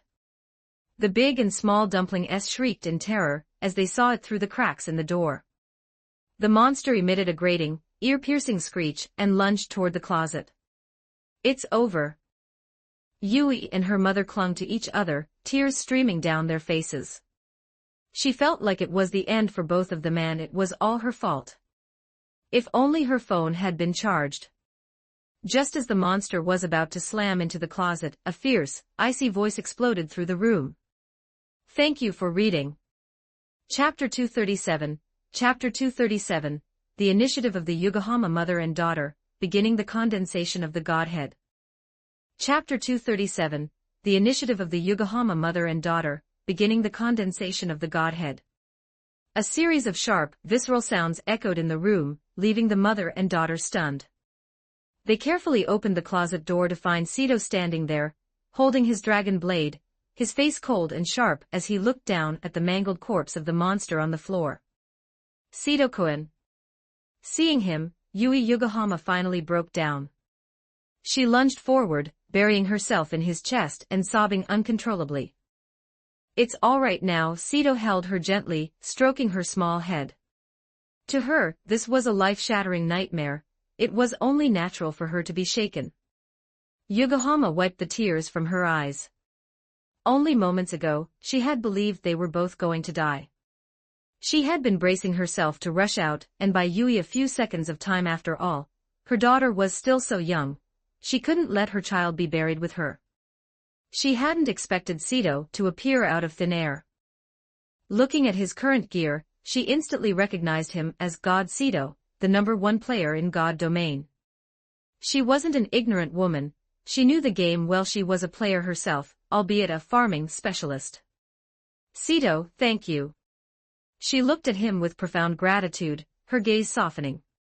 Don't mention it. Sito gave a faint smile and activated his Kemui skill. A swirling vortex opened, swallowing the monster's carcass entirely. He stayed with them, offering comfort until Yui's trembling finally began to subside, about 5 minutes later. Yui, why don't you stay in my room tonight? The mother suggested, glancing at the trashed state of Yui's bedroom. It wasn't fit for sleeping in. Yui hesitated, her face flushing crimson. I want Sito-kun to stay with me. Her voice was barely a whisper, but both Sito and her mother heard it perfectly. They exchanged a glance and Mrs. Yokohama simply said, Sito, you should stay then. Well, all right. Sito didn't refuse. In any case, once they fell asleep in the dead of night, he could slip out to condense his godhead. Yokohama didn't object, and she quietly left the room. A while later, lying in the blankets with Yui, Sito remained wide awake. He had a divine ascension to prepare for. Sito-kun. Yui suddenly murmured in the dark. What's wrong? Do you mind having another girlfriend? Yui asked, her voice thick with embarrassment. After today's ordeal, she felt she had to get this off her chest. If she didn't say it now, she might never have the courage again. Sito was stunned. He teased with a grin, "Does little Yui want to be my second girlfriend?" Her response was like the buzz of a mosquito, but it was a clear confirmation. Polygamy wasn't exactly unheard of, though she did feel a pang of guilt toward Shoko Nishimiya. Sito's eyes twinkled as he said in a playful, flirtatious tone, "Does Yui-chan know about the war between boyfriends and girlfriends?" "What's that?" "Come here, let me teach you." 1 hour later. Yokohama's room, the lady of the house tossed and turned, unable to sleep. Her face was flushed slightly pink. It's been an hour, is he really that strong? She wondered, suddenly worried for her daughter. With the intensity of that kind of offensive, she doubted her daughter's defensive stats could hold up. Thinking of Sito's handsome profile, her blush deepened. Should I go help Yui? Otherwise, she might be completely overwhelmed. She wrestled with her thoughts for a long time, until her eyes hardened with resolve. Without a word, she stood up and walked toward Yui's room. A few moments later. Mom. Yokohama, you. I'm just here to help Yui. On a deserted island in the middle of the ocean, Sito sat on a jagged rock after a quick spatial shift. Nothing beats a midnight snack, he muttered to himself. He stretched, and his expression turned sharp and focused. Now onto the main event. He dove into God domain. Within 10 minutes, he reached the 56th floor, tracked down a mini-boss, and finished it off. His divine power counter officially crossed 500,000. He logged out of the game and reappeared on the uninhabited island. Let's begin. Without hesitation, Sito stepped into the air and flew toward the heavens. Dark clouds swirled and thunder rumbled. The moment he began to condense his godhead, the sky warped. The golden, six-pointed star patterns in his blue irises began to erupt with blinding radiance. Sito gripped his space dragon blade in his right hand, while the dimensional cube manifested around him. The cube split into 26 segments, orbiting him like a shield. As they spun faster and faster, they fused into a translucent spatial barrier. Boom boom. Bolts of lightning, like furious dragons, lashed down at him. Sito didn't flinch. He began to burn his divine power to forge the godhead. He didn't use his kamui to deflect the lightning, he needed every ounce of his mental focus to pull the energy inward. Divine power burning. He felt as if his blood was being ripped from his veins. The agony was excruciating. He bit down hard on his teeth, cold sweat drenching his brow. Because Sito was condensing his own unique godhead, the process was far more complex and painful than for an ordinary mortal.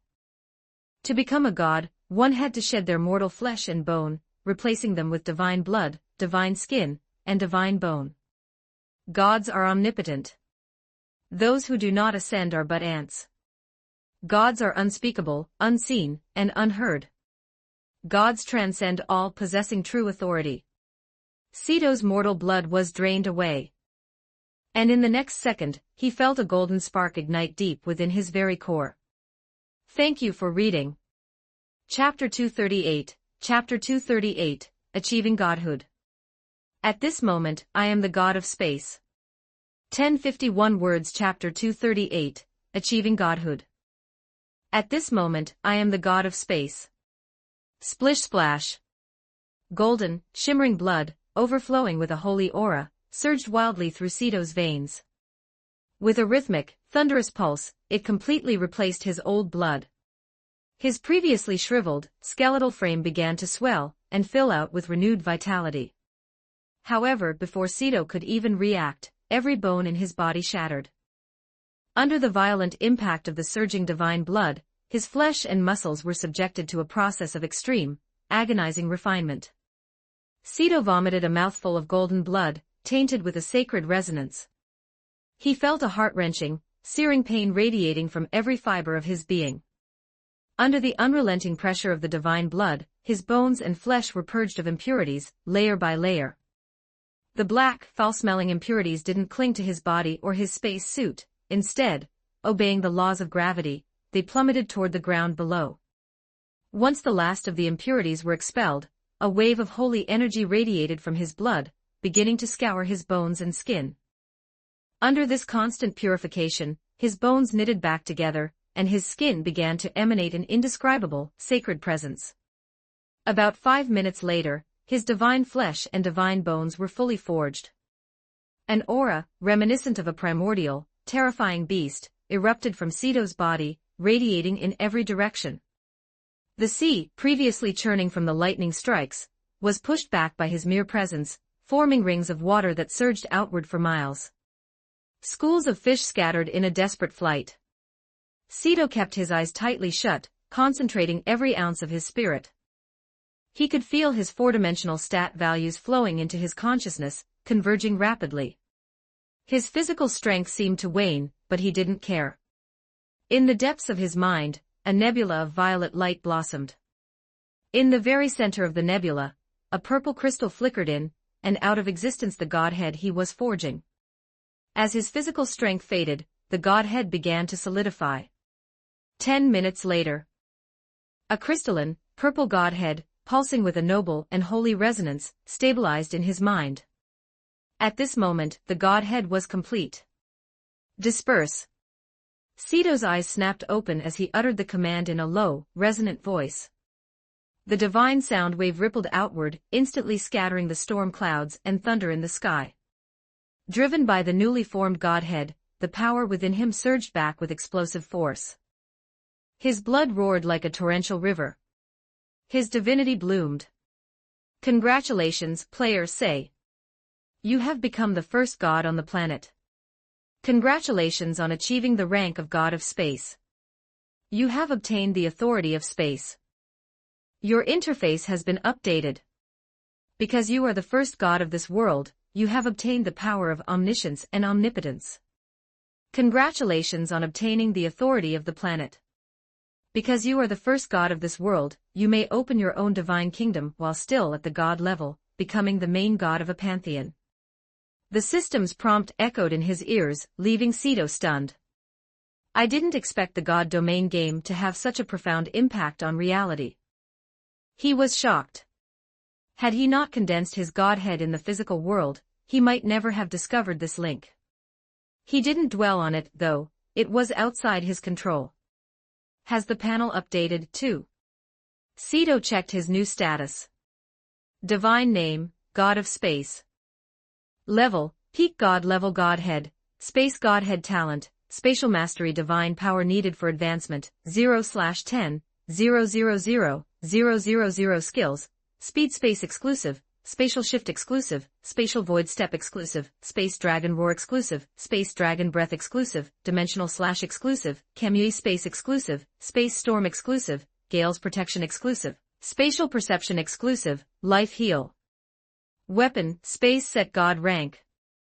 Are the four-dimensional stats and divine power points gone? Cedo looked at the panel, deep in thought. When he condensed the godhead, he had felt all those values pouring into it. It made sense. A god's power is derived entirely from their godhead, so it was only natural for those stats to be integrated.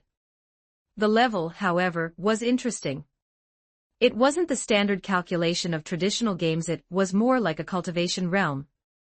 That made sense. Gods were fundamentally different from mortals. Furthermore, because his stats had all flowed into his godhead, he now possessed the peak combat power of a god.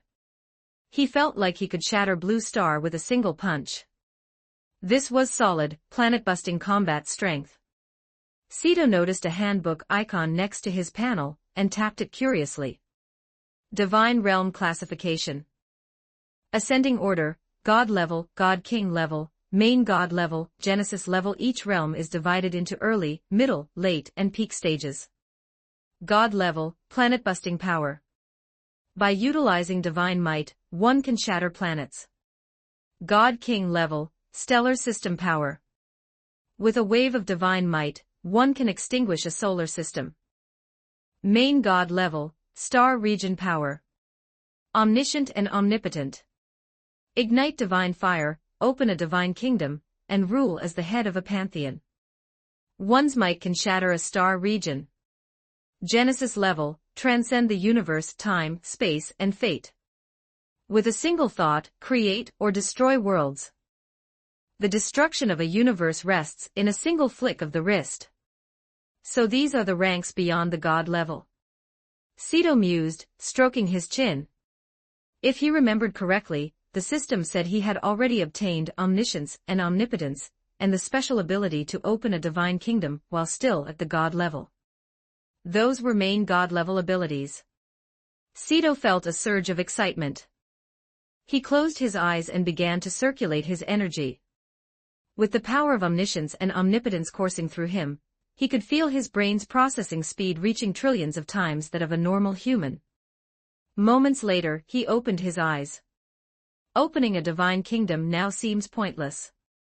I'm the only God, I can't exactly go around bestowing godhood upon ordinary people. Kind of combat power is useless to me. Deciding to wait, Cedo chose to hold off on establishing his divine kingdom until some of the other harbingers ascended to godhood. Thank you for reading. Chapter 239, Chapter 239, You look like you've changed. Chapter 239, You look like you've changed. Reflecting on his current state, Cedo knew that for a god, divine power was the most critical resource.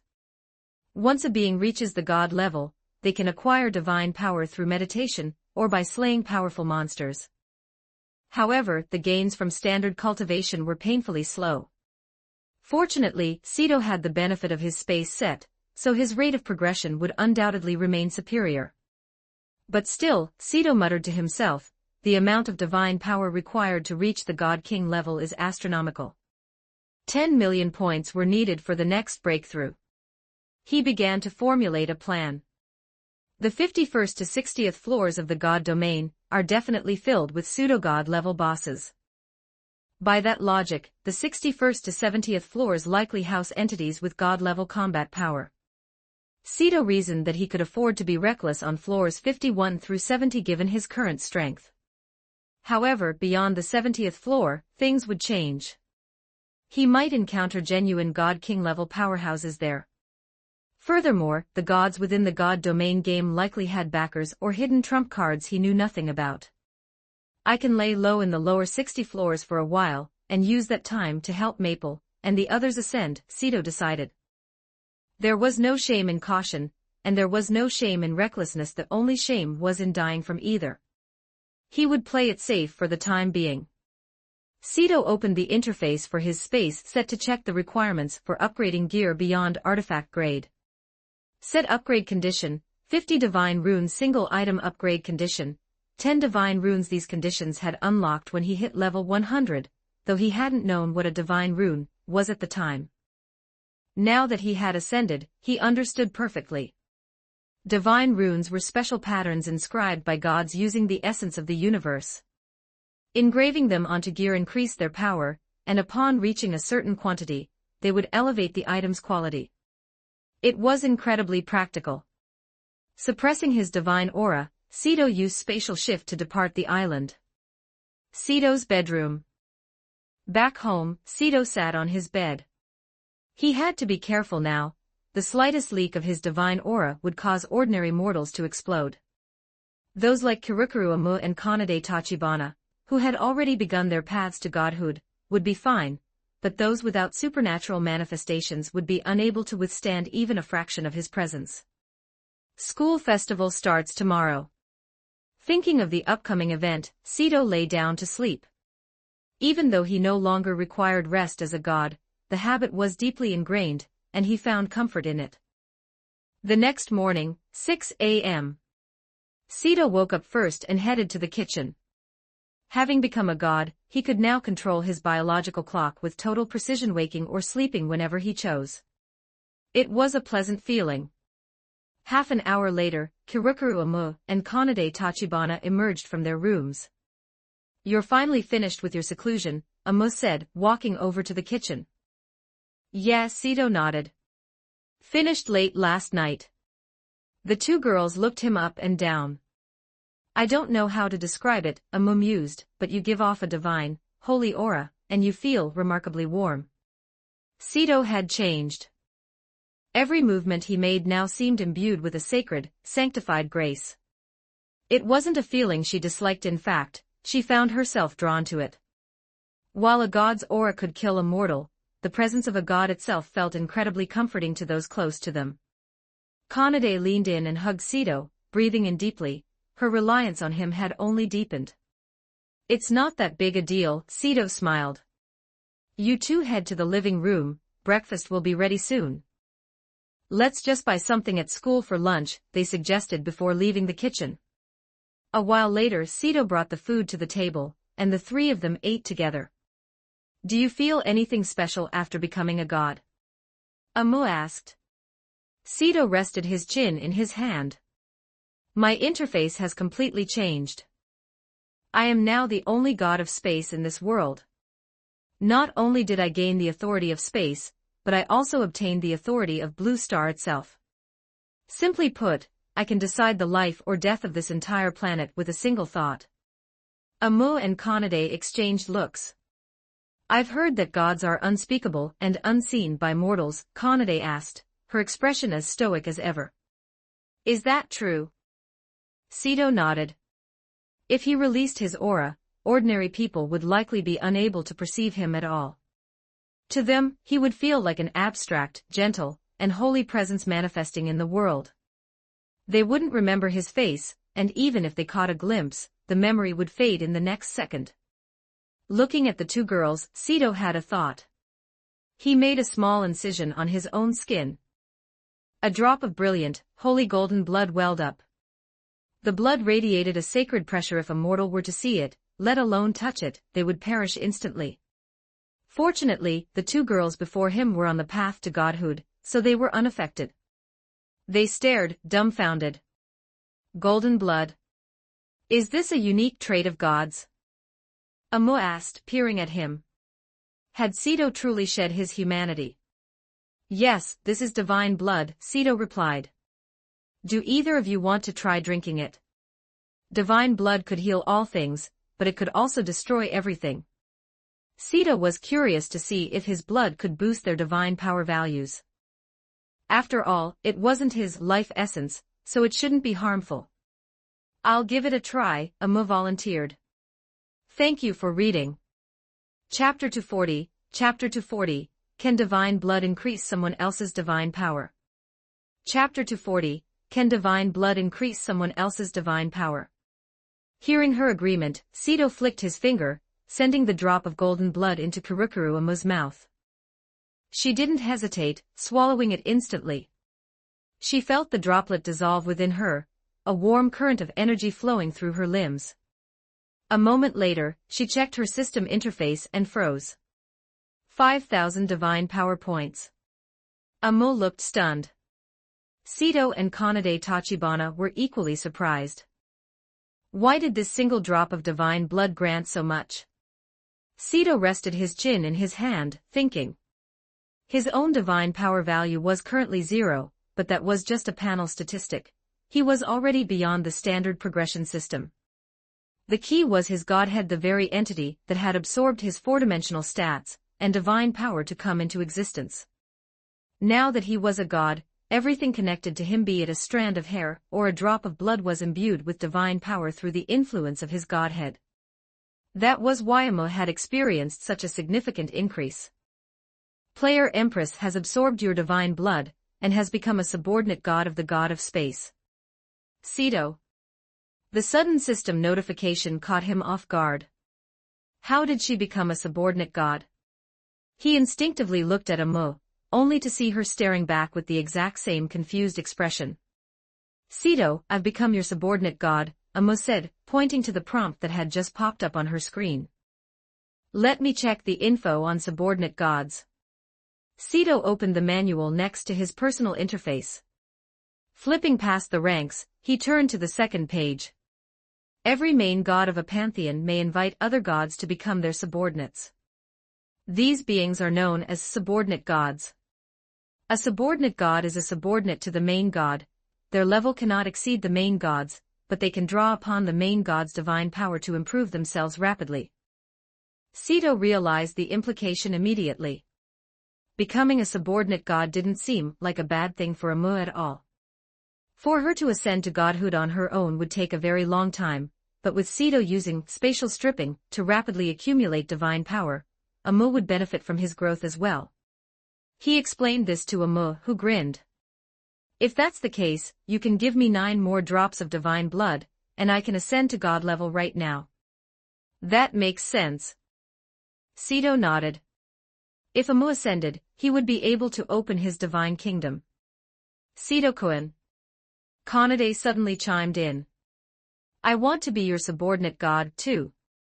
Amu had become one, and Kanade wanted to join him as well. I'd love that, but I don't have a godhead that suits you yet, Sito said with a regretful shake of his head.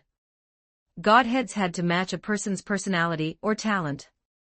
Amu's competitive nature made her a perfect fit for a war godhead. Kanade, however, was quiet and detached except when it came to him.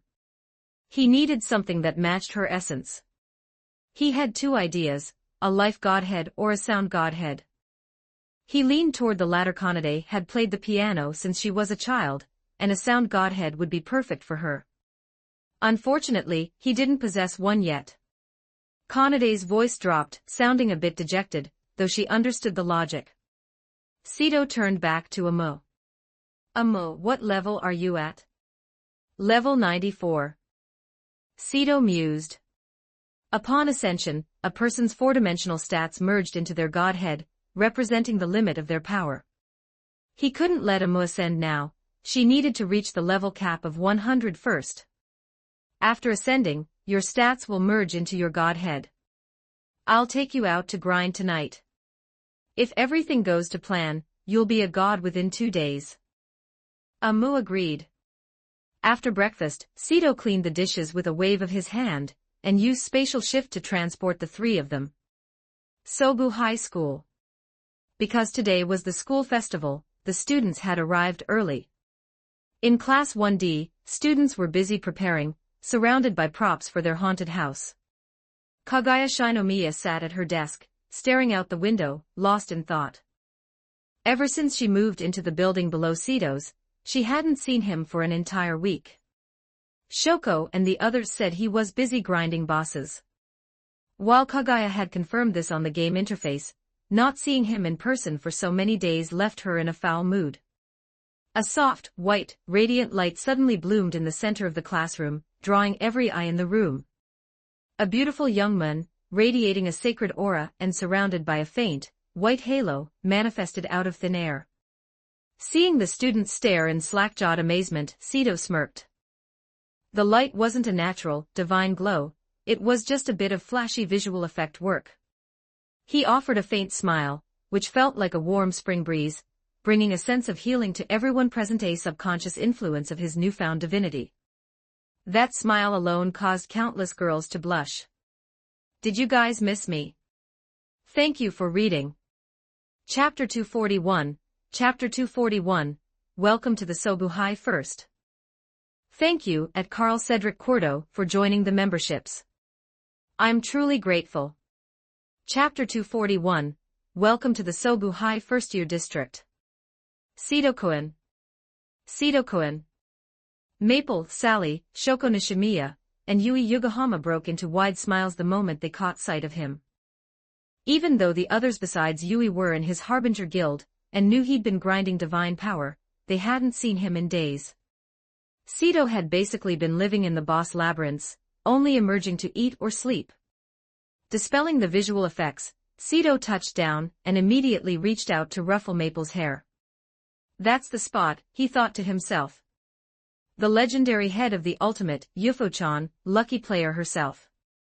Maple happily squinted her eyes, basking in the attention. Nearby, Kaguya Shinomiya, Ai Hayasaka, Yukino Shida, and Aori Sawamura looked just as excited to see him, though they remained composed. Sito withdrew his hand, and his gaze shifted to Yui. Seeing her walking with a slight, awkward limp, he leaned in close to whisper in her ear, "Want me to heal that for you?" Yui glanced nervously at her classmates before letting out a soft, shy, Sito flicked his finger, and a wisp of soft white light shot into her. She instantly felt a wave of soothing relief as the soreness faded away. "Sito-kun, you're finally here." Kagaya stepped forward, her expression professional as ever. "Since you were on leave, the setup for the school festival was handled yesterday afternoon by us and the other classes. Take a look and see what you think." She handed him a file. Sito flipped through the pages, his mouth twitching in a silent grimace. Seriously? He couldn't help but want to roast the entire plan. This haunted house setup was painfully outdated. "Is something wrong?" Kagaya asked, tilting her head and inadvertently leaning into his personal space. "The problem is," Sito replied, "this plot is ancient. It's too cliché. I'm redoing it. Could you call the reps from the other classes?" Kagaya didn't argue, she simply turned to go gather them. Moments later, Yumiko Miura, Arisa Sakayanagi, Umara Doma, and Kirikuru Amu were all assembled in Class 1D. "Sito-kun, you're saying this plan won't work?" Sakayanagi asked, tapping her cane with a playful glint in her eyes. "Exactly," Sito nodded. "It's a carbon copy of every amusement park haunted house. It's boring." "Well, what do you suggest?" "We spent days coming up with this." Yumiko crossed her arms, looking skeptical. Sito scanned the room. "Don't you guys read horror novels?" The girls blinked. Horror novels. Yumiko was a total social butterfly, Sakayanagi was traditional, Umara preferred anime, and Amu was too busy slaying monsters in the god domain. Naturally, none of them read horror fiction. "Fine," Sito said, "I'll handle the props. My powers are manifested in reality, after all." As for the plot. As Sito laid out his vision, the girls found themselves nodding in rapid agreement. Once he finished, they hurried back to their respective classes to deliver the news.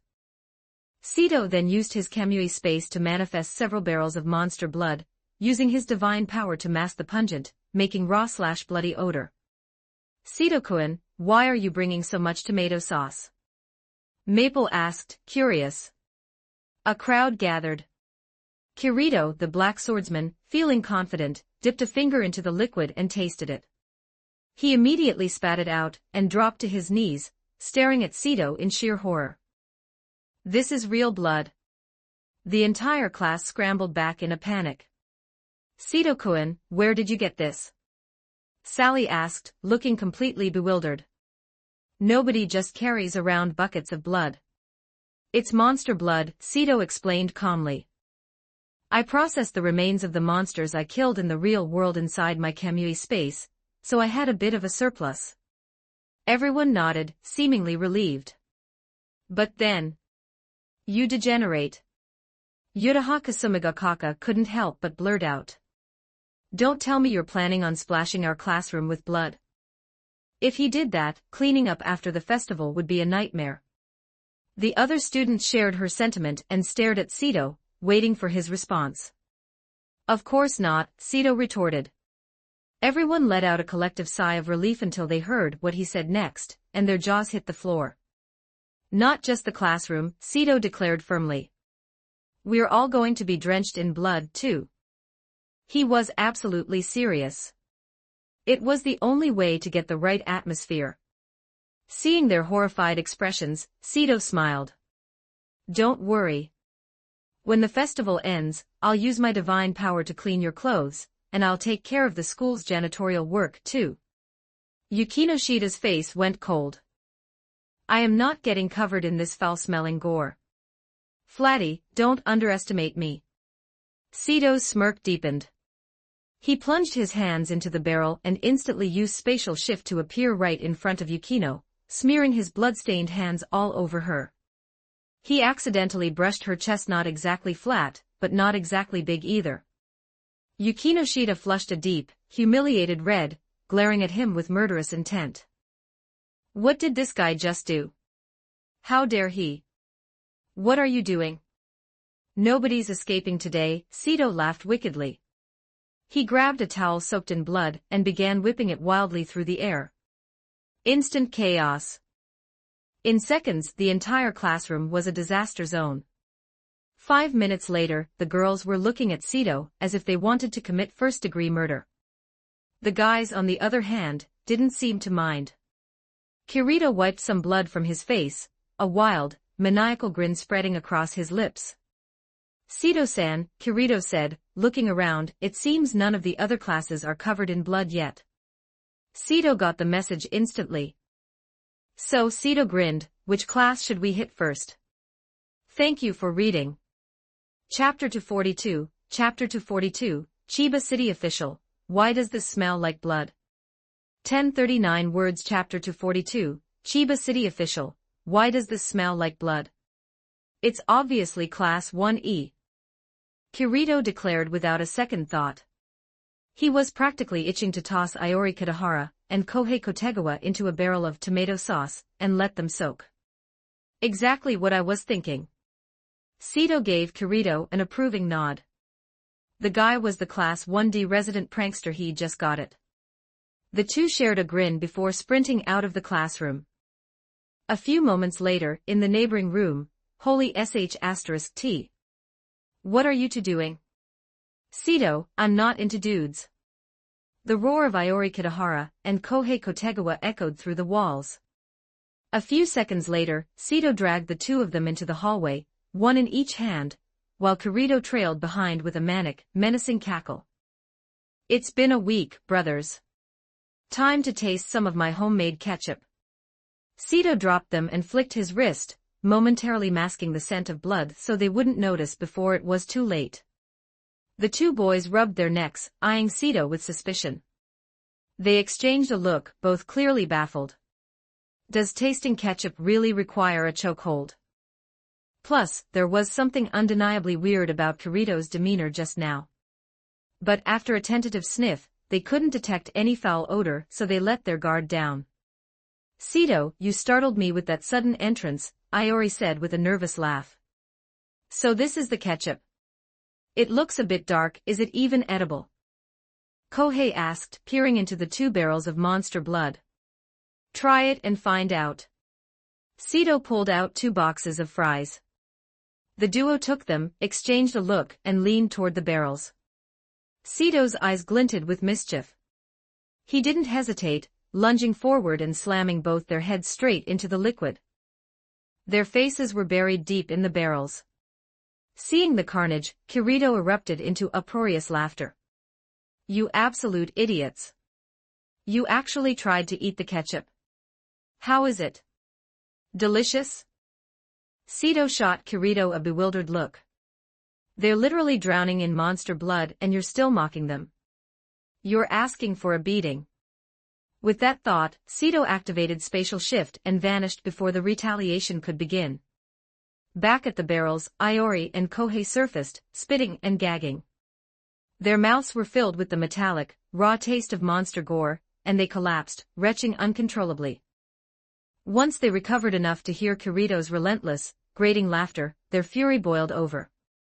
They couldn't touch Sito, but there was no way they were letting little Kirito get away with this.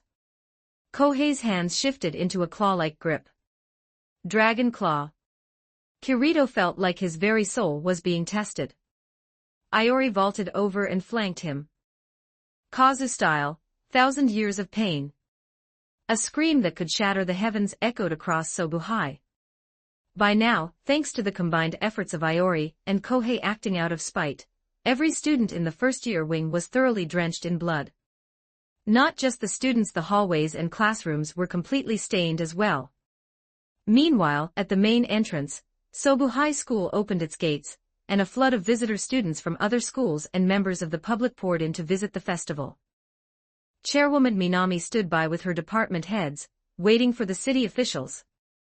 As the most prestigious academy in Chiba, the city leadership had decided to pay a formal visit to experience the school's culture firsthand. Moments later, several middle-aged men in sharp business suits walked through the gate. Chairwoman Manamai stepped forward with a practiced, standard smile. Mayor Kiru, you're finally here. Indeed, President Kiru nodded. I've been stationed in Chiba for 2 years now, but I haven't had the chance to visit Sobu High School until today. I look forward to the tour. Rest assured, our school festival will not disappoint you. Chairwoman Manamai gestured for them to follow.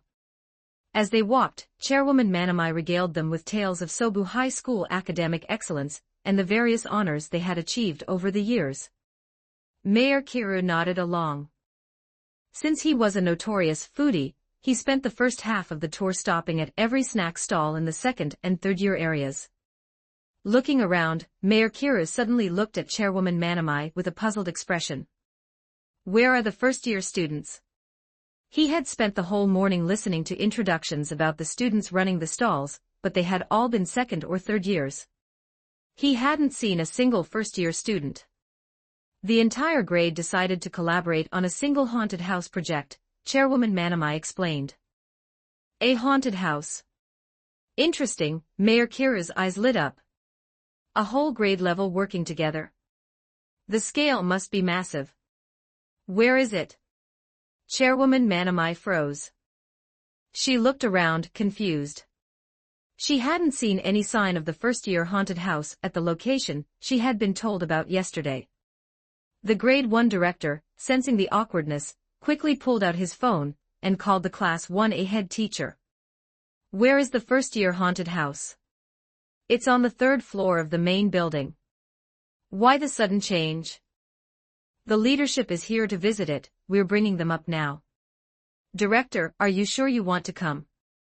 Of course. That's that, hanging up. The director slammed the phone down before the teacher could utter another word. Always so much chatter. He turned back to Mayor Kiru with a bright smile. Leader, the haunted house is on the 3rd floor. Very well, let's go take a look. Mayor Kiru set off toward the teaching building, with the entourage scrambling to keep up.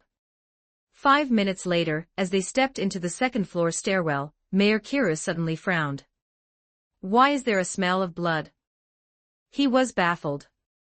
He'd noticed a faint metallic tang the moment he stepped into the building, but hadn't been able to place it. Now that the scent was thick and pervasive, the realization hit him like a hammer. This is the smell of fresh blood. The accompanying officials exchanged weird, nervous glances with Chairwoman Manamai and the staff. It wasn't just Mayor Kiru, the smell was unmistakable. Thank you for reading. Chapter 243, Chapter 243, Teacher, my arm fell off, could you pick it up for me?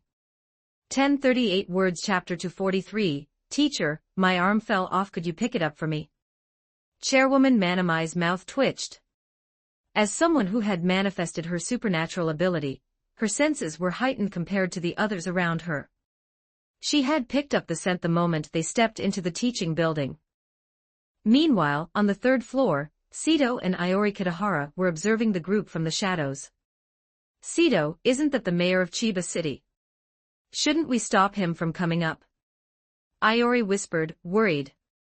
If they accidentally scared the mayor into a hospital bed, the repercussions would be catastrophic. I'll use spatial shift to teleport him out once they get closer. He'll be fine, Sito replied, deciding that scaring the city's highest official was indeed a step too far. Proceed with the plan. Iori nodded, and the two vanished to set the stage. Back in the 2nd floor hallway, it's likely just animal blood. They probably wanted to make the set look more realistic, Chairwoman Manamai offered with a forced, stiff smile. That makes sense, Mayor Kiru mused.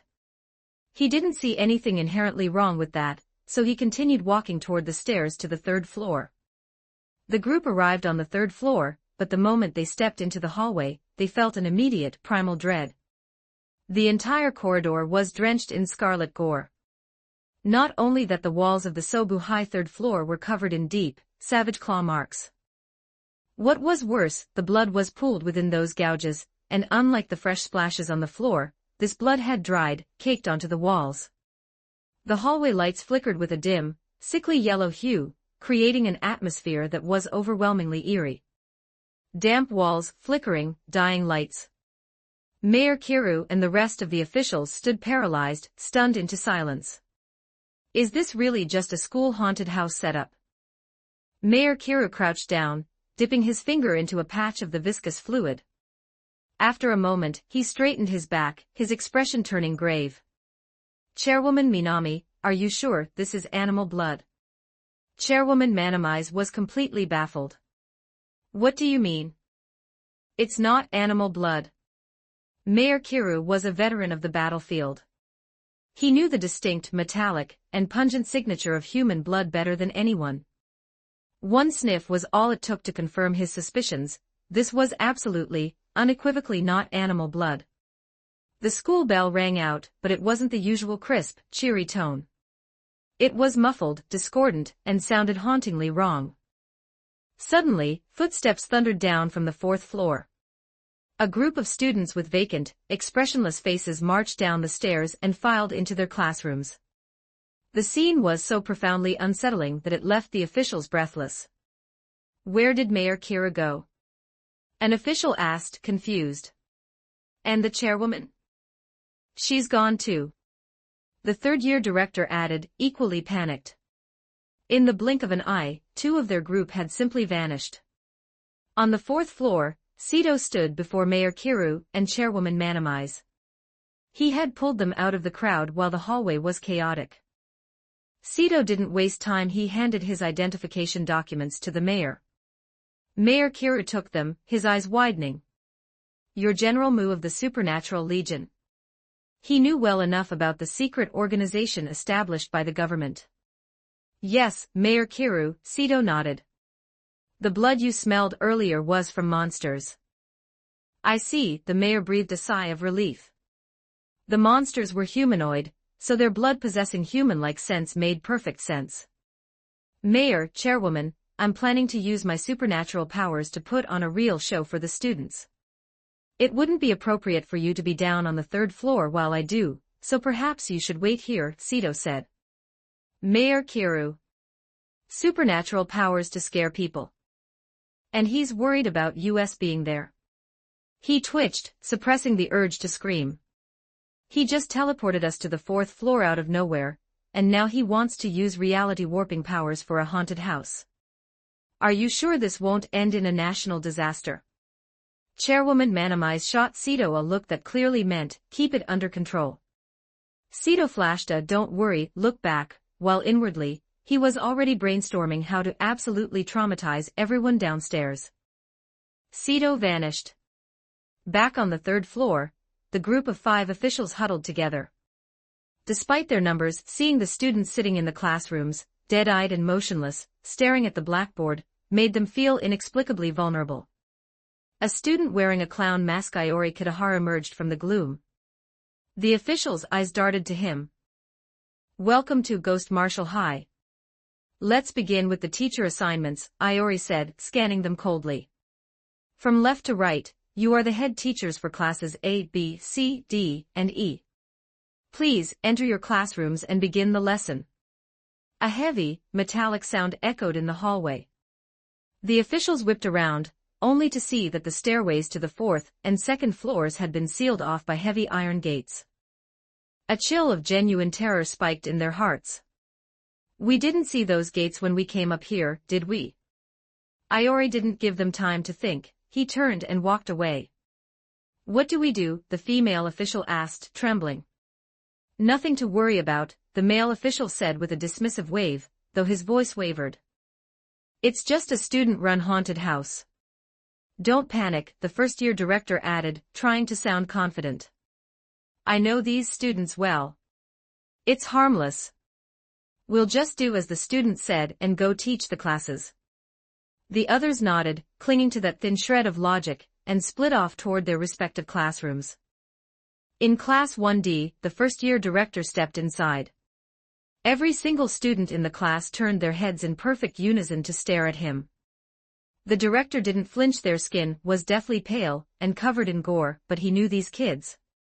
He decided to play along and started his lesson. Suddenly, a voice echoed through the room. Teacher, my arm fell off. Could you pick it up for me? Thank you for reading. Chapter 244, Chapter 244, Yes, I am the God of Space, wielder of the authority of space. Chapter 244, Yes, I am the God of Space, wielder of the authority of space. The first-year teacher turned his head, only to see Kirito grinning at him with a macabre, savage expression.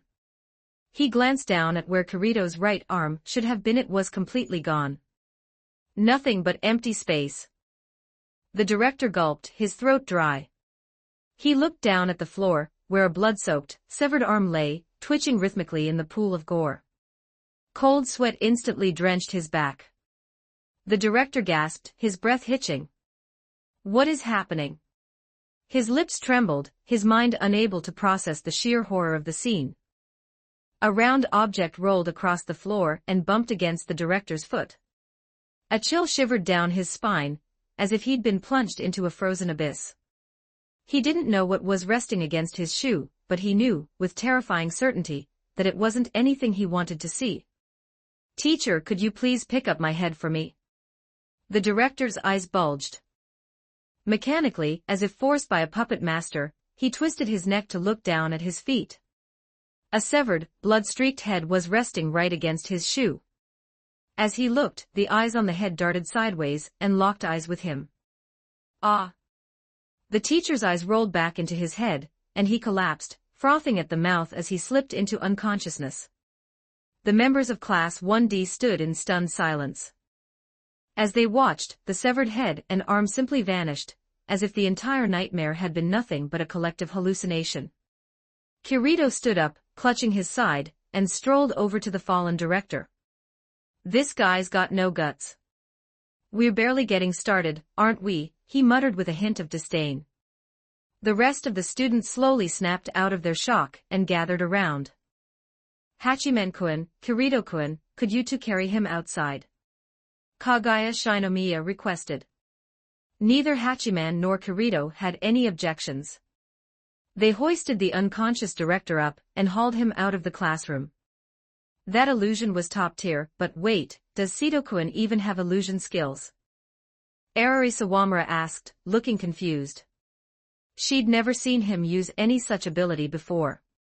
Do you not realize that my beloved friend has awakened the Mangekyo Sharingan? Rika Takanashi declared with gravity. The whole class. While Sito does have Kamui, that's not a Sharingan. They sighed, exhausted by the Chinibu girls' antics. Maple, Sally, and Shoko Nishimiya were also puzzled. They were with Sito every single day. Surely, they would have known if he had illusion magic. Maple thought for a moment, then leaned over to whisper in Sally's ear, Sally, don't you feel like Sito-kun is different today? Different? Sally froze, falling into a deep, contemplative silence. Actually, now that you mention it, he is different. Recalling the faint, holy aura that had been radiating from Sito all morning, Sally's eyes widened in realization. Don't tell me. Sito-kun has ascended to godhood. Her voice wasn't quiet. It echoed through the room, and the entire class fell into a deathly silence. Sito is a god. Sally-san, Kagaya asked, her voice calm, though her heart was racing. Could you explain what you mean? She was terrified. Gods were immortal. As a powerless mortal, she felt the distance between her and Sito widening into an unbridgeable chasm. Let me think, Sally said, organizing the information in her mind. It all started back on the 51st floor. She then proceeded to explain the data they had found, the path to godhood, and the significance of the godhead. When she finished, the class remained in heavy silence. Asuna Yuki was the first to speak. Sito-kun has spent the last few days grinding for a godhead, and the reason he wasn't at school was that he was in the middle of ascending. Exactly, Maple nodded. The first god in the world gains the power of omniscience and omnipotence. That must be the power Sito-kun is using now. It was the only explanation that made sense.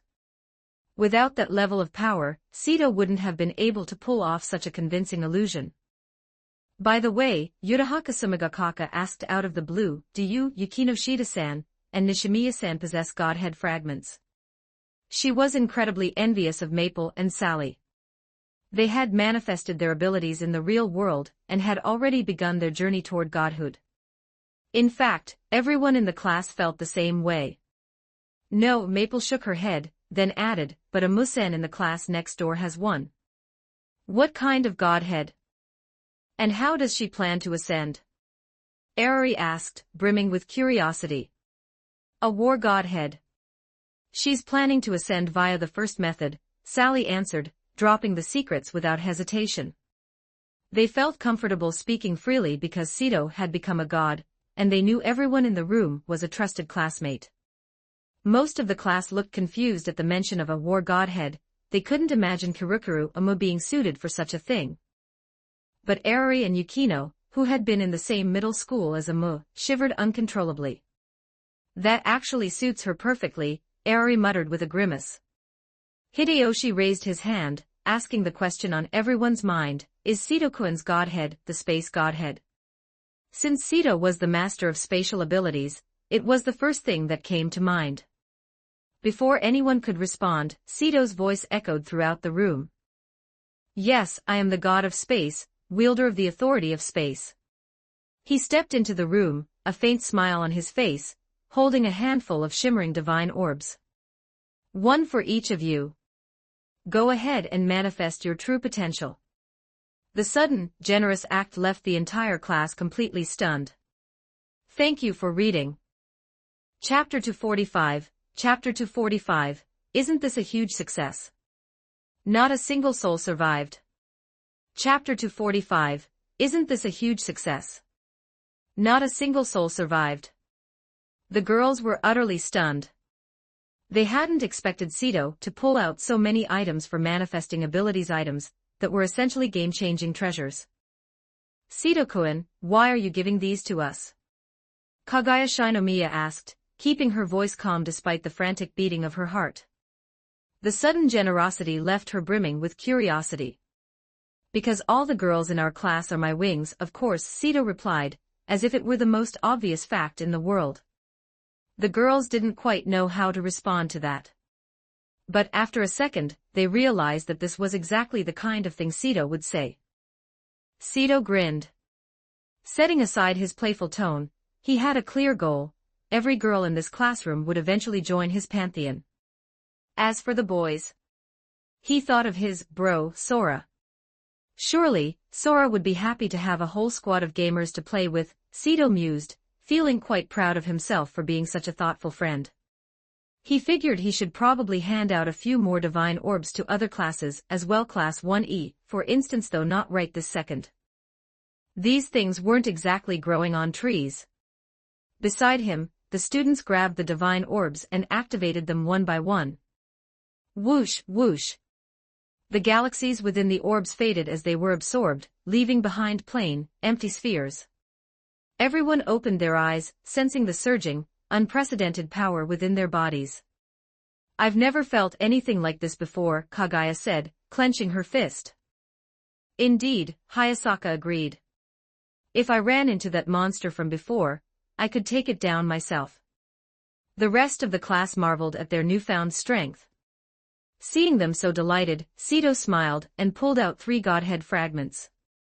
The moment they appeared, the entire room fell silent. They could all see their status panels now. They knew exactly what those fragments were. Maple, this Earth Godhead fragment is for you. Sito handed it to her. Thank you, Sito-kun. Maple accepted the fragment, giggling with pure satisfaction. Sito chuckled and turned to Sally. Sally, this Shadow Godhead fragment is yours. Sally walked up, beaming, and took the fragment. You keep giving me such amazing things. What am I supposed to do about all the favors I owe you, she joked. It's fine. You can just pay me back with yourself, Sito said, waving a hand dismissively. Sally's face flushed red. I shouldn't have opened that door. She stole a quick, shy glance at Sito before retreating to the side. Truth be told, she didn't dislike him at all. In fact, she loved being around him, but that kind of confession was something she just wasn't ready to voice yet. Sito didn't dwell on it. He held the final piece, an ice godhead fragment, and his gaze landed on Yukino Shida. Seeing him look her way, Yukino instinctively averted her eyes. Sito stepped forward, took her left hand in his right, and placed the fragment in her palm.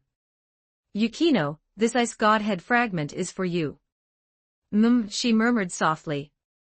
The class watched with intense curiosity as she held the fragment.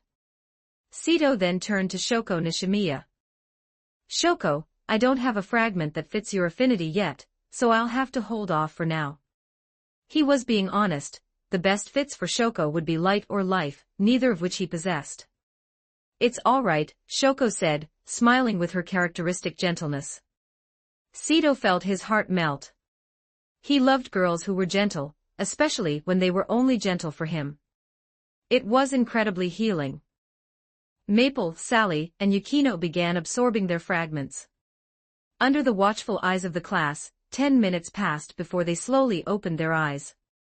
It feels like my body has changed, Maple muttered.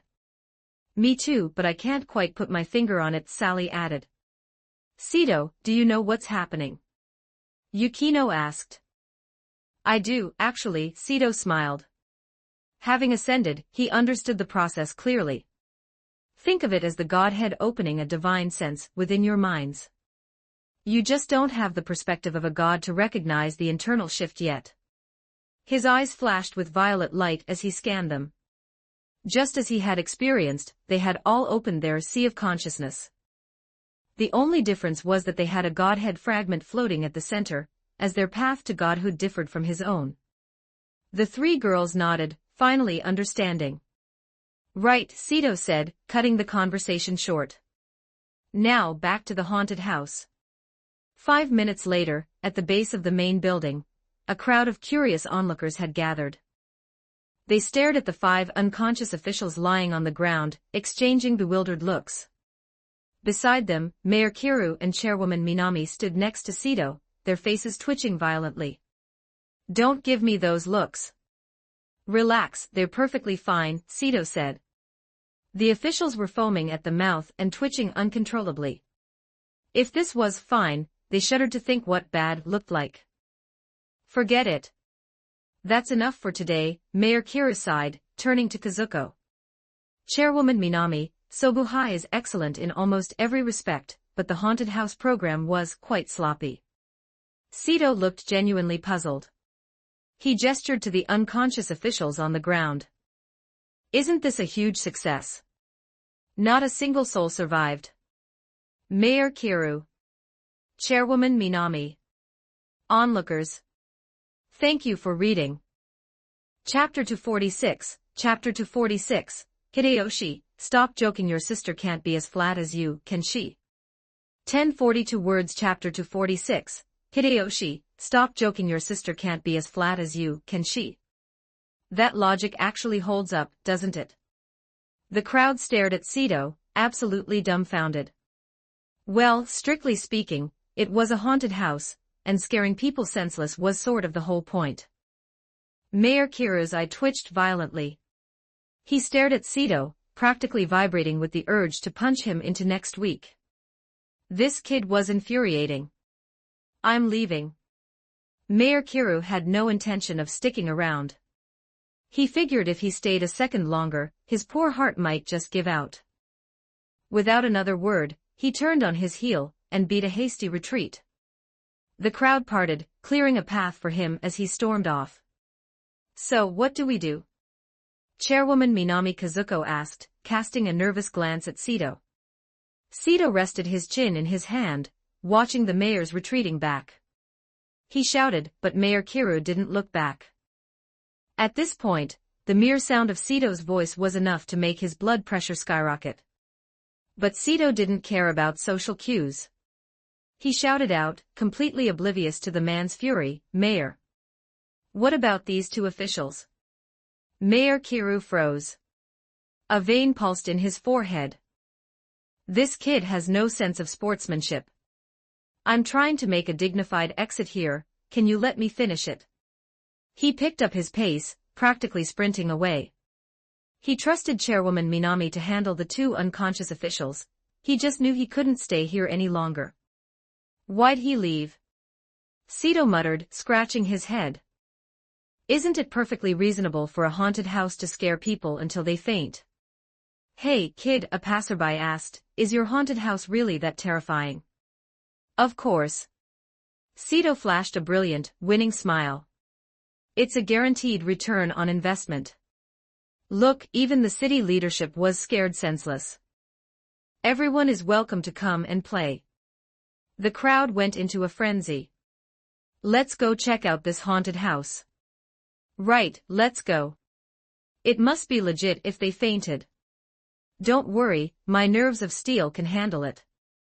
As the crowd swarmed past them and surged into the teaching building, Sito turned to Chairwoman Minami. Need a hand with anything else? No, I'm good. Chairwoman Minami shook her head. Let Sito help. She wasn't that desperate. Besides, she had also manifested her own ability, so carrying a few people wasn't a problem. As the chairwoman, she couldn't exactly do the heavy lifting herself. She glanced at a nearby third-year stall and pointed at a few students. You guys, come here. The students didn't hesitate, trotting over until they stood before her. Yes, Chairwoman Minami. What do you need? Carry these folks to the infirmary. She pointed to the 5 unconscious officials. You got it. The seniors grinned, effortlessly hoisting the officials onto their backs and heading toward the medical office. I'm gonna go wander around for a bit. Sito crossed his arms. With so many people in Class 1D having manifested their powers, he didn't need to micromanage things anymore. He decided to take a stroll through the festival. The campus was alive with energy. People of all walks of life roamed the grounds. From the snack stalls run by the upperclassmen, the sounds of hawking, bargaining, and laughter wove together, creating a vibrant, bustling atmosphere. It was lively, dazzling, and the mouth-watering aromas drifting through the air were enough to keep anyone lingering. Sito walked for a while before something caught his eye, and his expression turned mischievous. Up ahead, a certain Hideyoshi was sitting in a short skirt, happily munching on takoyaki. Wait, is Hideyoshi just giving up on hiding his gender now? Sito wondered. Why is he wearing a skirt? And when did he even get over here? His eyes darted around, and a wicked grin spread across his face. If Hideyoshi is in the classroom, then this young lady sitting here must be Hideyoshi's twin sister, Yuko Kinoshita. Time for some fun. With a plan in mind, Sito strode forward. Meanwhile, Yuko Kinoshita, actually Hideyoshi's sister, was sitting on a bench by the street, popping takoyaki into her mouth. That brat Hideyoshi, he insisted on listening to Sito-kun. Why couldn't he just go to the playground and grab a bite? Yuko grumbled to herself. She was in the same grade as Sito, though she was in Class 1C. Because she usually kept a low profile, almost no one outside her class knew who she was. Just a moment ago, when Sito announced that all first-years were supposed to be NPCs for the haunted house, she had decided to bail and grab some food instead. Surely with that many people, they don't need me, she had reasoned. Hideyoshi, suddenly, an arm slung around her shoulders. Yuko blinked and whipped her head around. She saw a handsome, white-haired guy looking down at her with a beaming smile. Before she could even get a word out, Sito leaned in and whispered into her ear, You finally decided to wear a skirt, huh? Let's head to the restroom, we've got business to attend to. Yuko. She froze, staring at Sito in utter disbelief. Is this what I think it is? She felt a wave of dizziness wash over her. What on earth does my brother do with Sito on a daily basis? And besides, if you're really going to do something like that, find Hideyoshi, don't drag me into it. Come on, let's go. Without waiting for a response, Sito hauled her up and started dragging her toward the teaching building. I'm not Hideyoshi. I'm his sister, Yuko Kinoshita. Yuko shrieked, shaking off his hand. Sito stopped and looked her up and down. Then, he offered a bright, cheerful smile. Hideyoshi, stop joking. Your sister couldn't possibly be as flat as you, could she? Yuko Kinoshita turned to stone. Sito's single comment had dealt a critical hit to her soul. She stood there, eyes glazed over, her brain stuck on a loop, repeating his words over and over. Your sister couldn't be as flat as you. Your sister couldn't be. Your sister. Thank you for reading. Chapter 247, Chapter 247, It looks like the war of love has begun. Chapter 247, It looks like the war of love has begun. What the hell is that supposed to mean? Yuko Kinoshita gritted her teeth, glaring at Sito, as if she wanted to murder him on the spot. His words were infuriating. Sure, she wasn't exactly well endowed, but she was still a girl. How could she not get the implication? Heh, Sito chuckled, deciding to drop the act. Yuko, I'm being serious here. You're really not as cute as Hideyoshi. I'm not as cute as Hideyoshi. What kind of joke is that? Yuko's mood settled slightly now that he'd stopped teasing her, but the moment he insulted her appearance, her temper flared back up. She was a self-respecting beauty. How could she possibly be less attractive than her own brother? Don't get all worked up, Sito said, as if he hadn't noticed her murderous expression at all. Come on, let's go. My treat'll buy you something to eat. Yuko huffed, but she didn't refuse.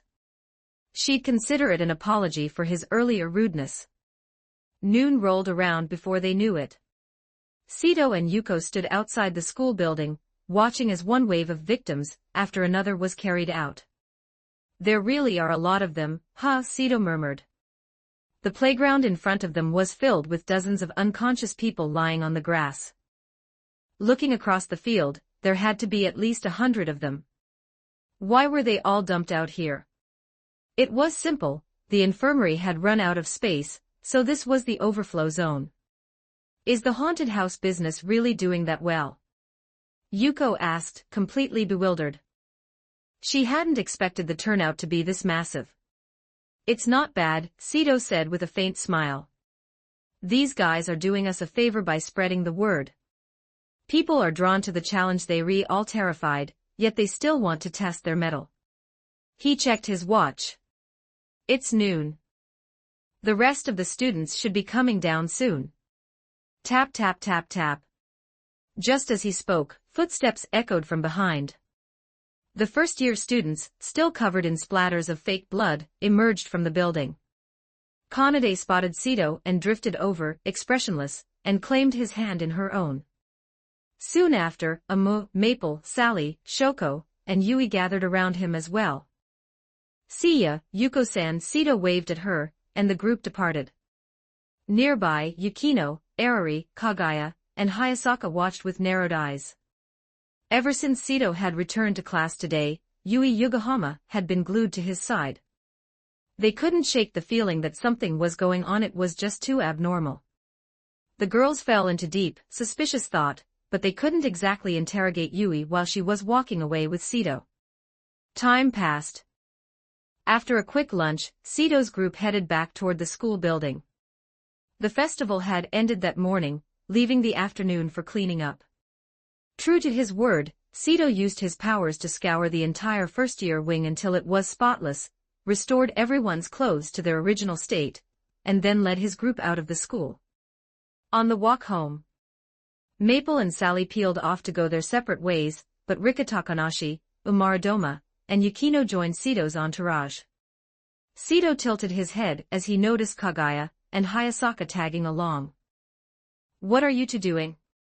They moved into the unit below us, supposedly because they were worried about the god domain monsters coming after them again, Yukino explained, noticing Sito's questioning look.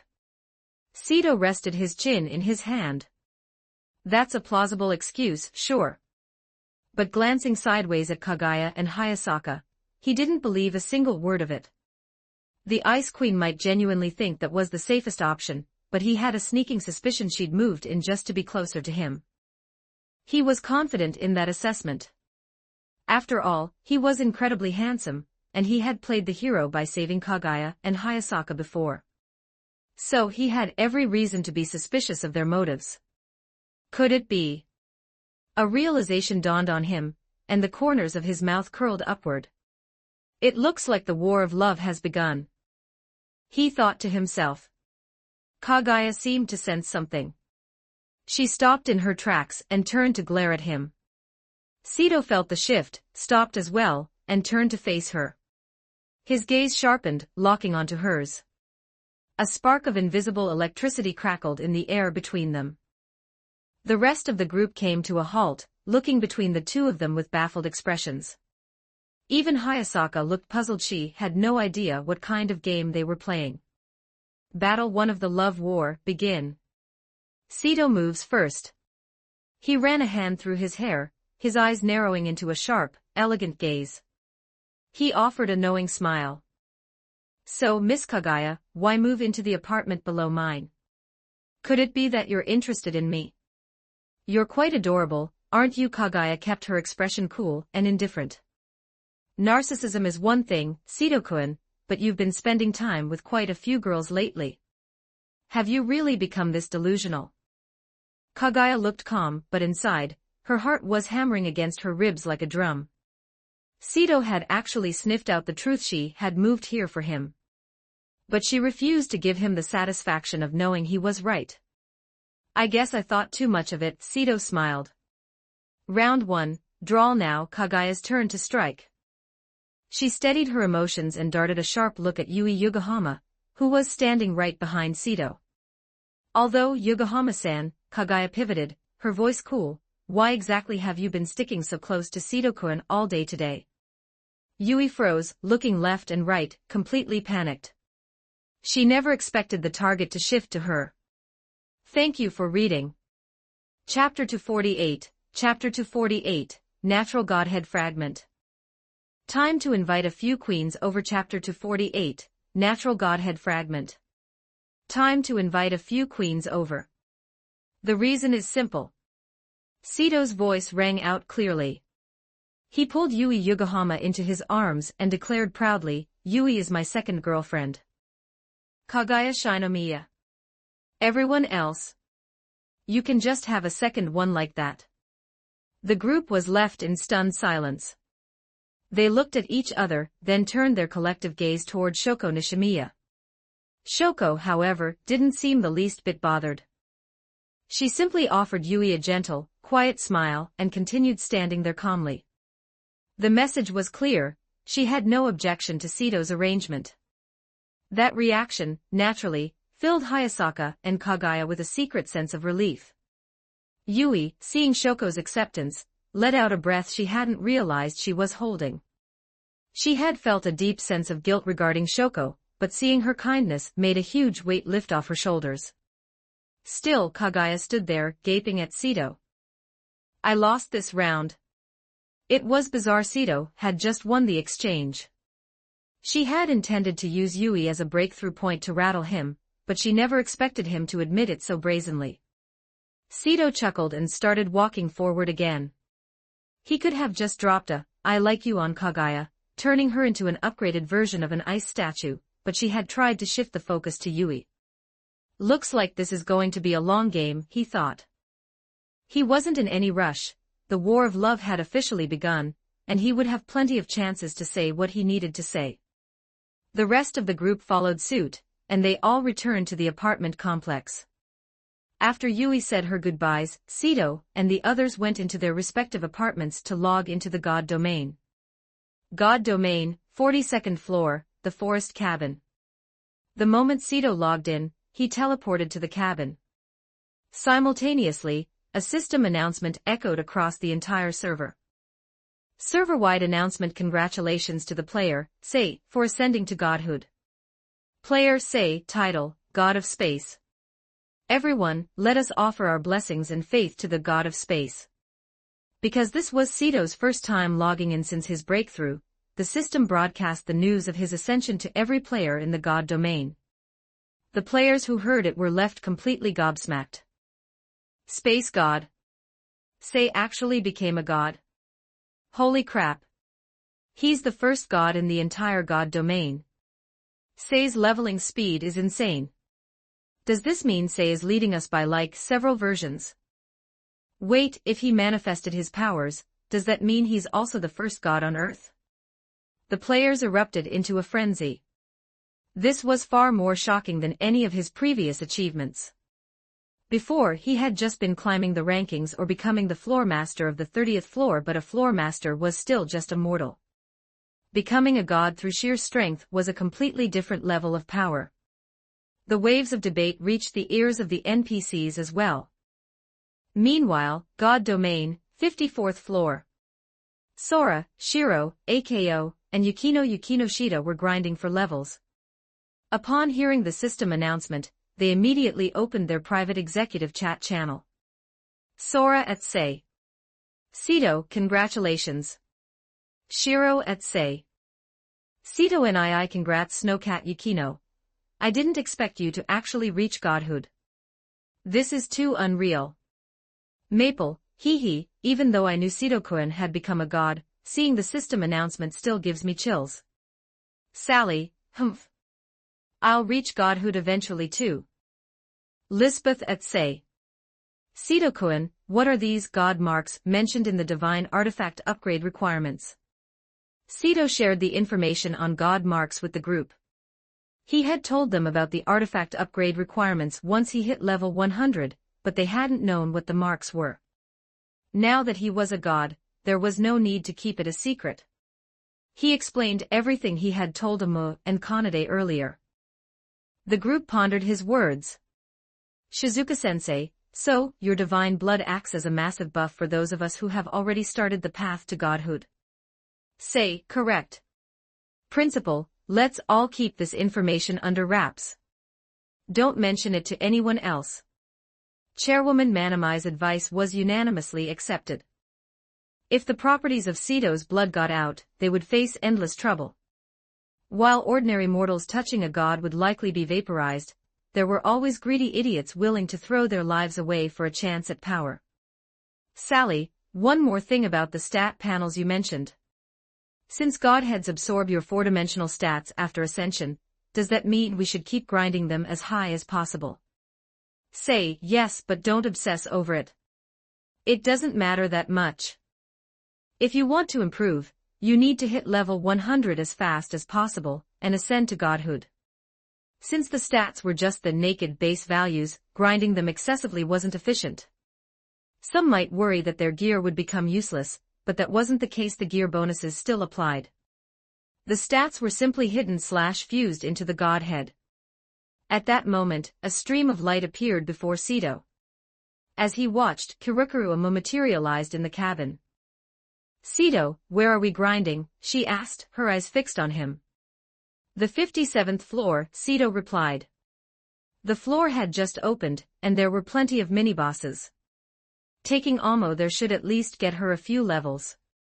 He felt a twinge of regret that he couldn't take her to hunt the main boss. He needed those godhead fragments for himself. When it came to those, you could never have too many. Let's go. Amo was a woman of few words. With that, the two of them teleported away. Thank you for reading. T/N, Guys, I'm currently out of town, so there will be only one chapter a day, or no chapter at all till Monday. Chapter 249, announcement. Sorry to inform you guys, no chapter today, as I mentioned before I'm out of town. And I'm having a huge headache. Can't even look properly on my phone. Maybe tomorrow or the Tuesday. I'll upload bonus chapter on Tuesday too. Don't forget to like and subscribe to Novels Wonderland.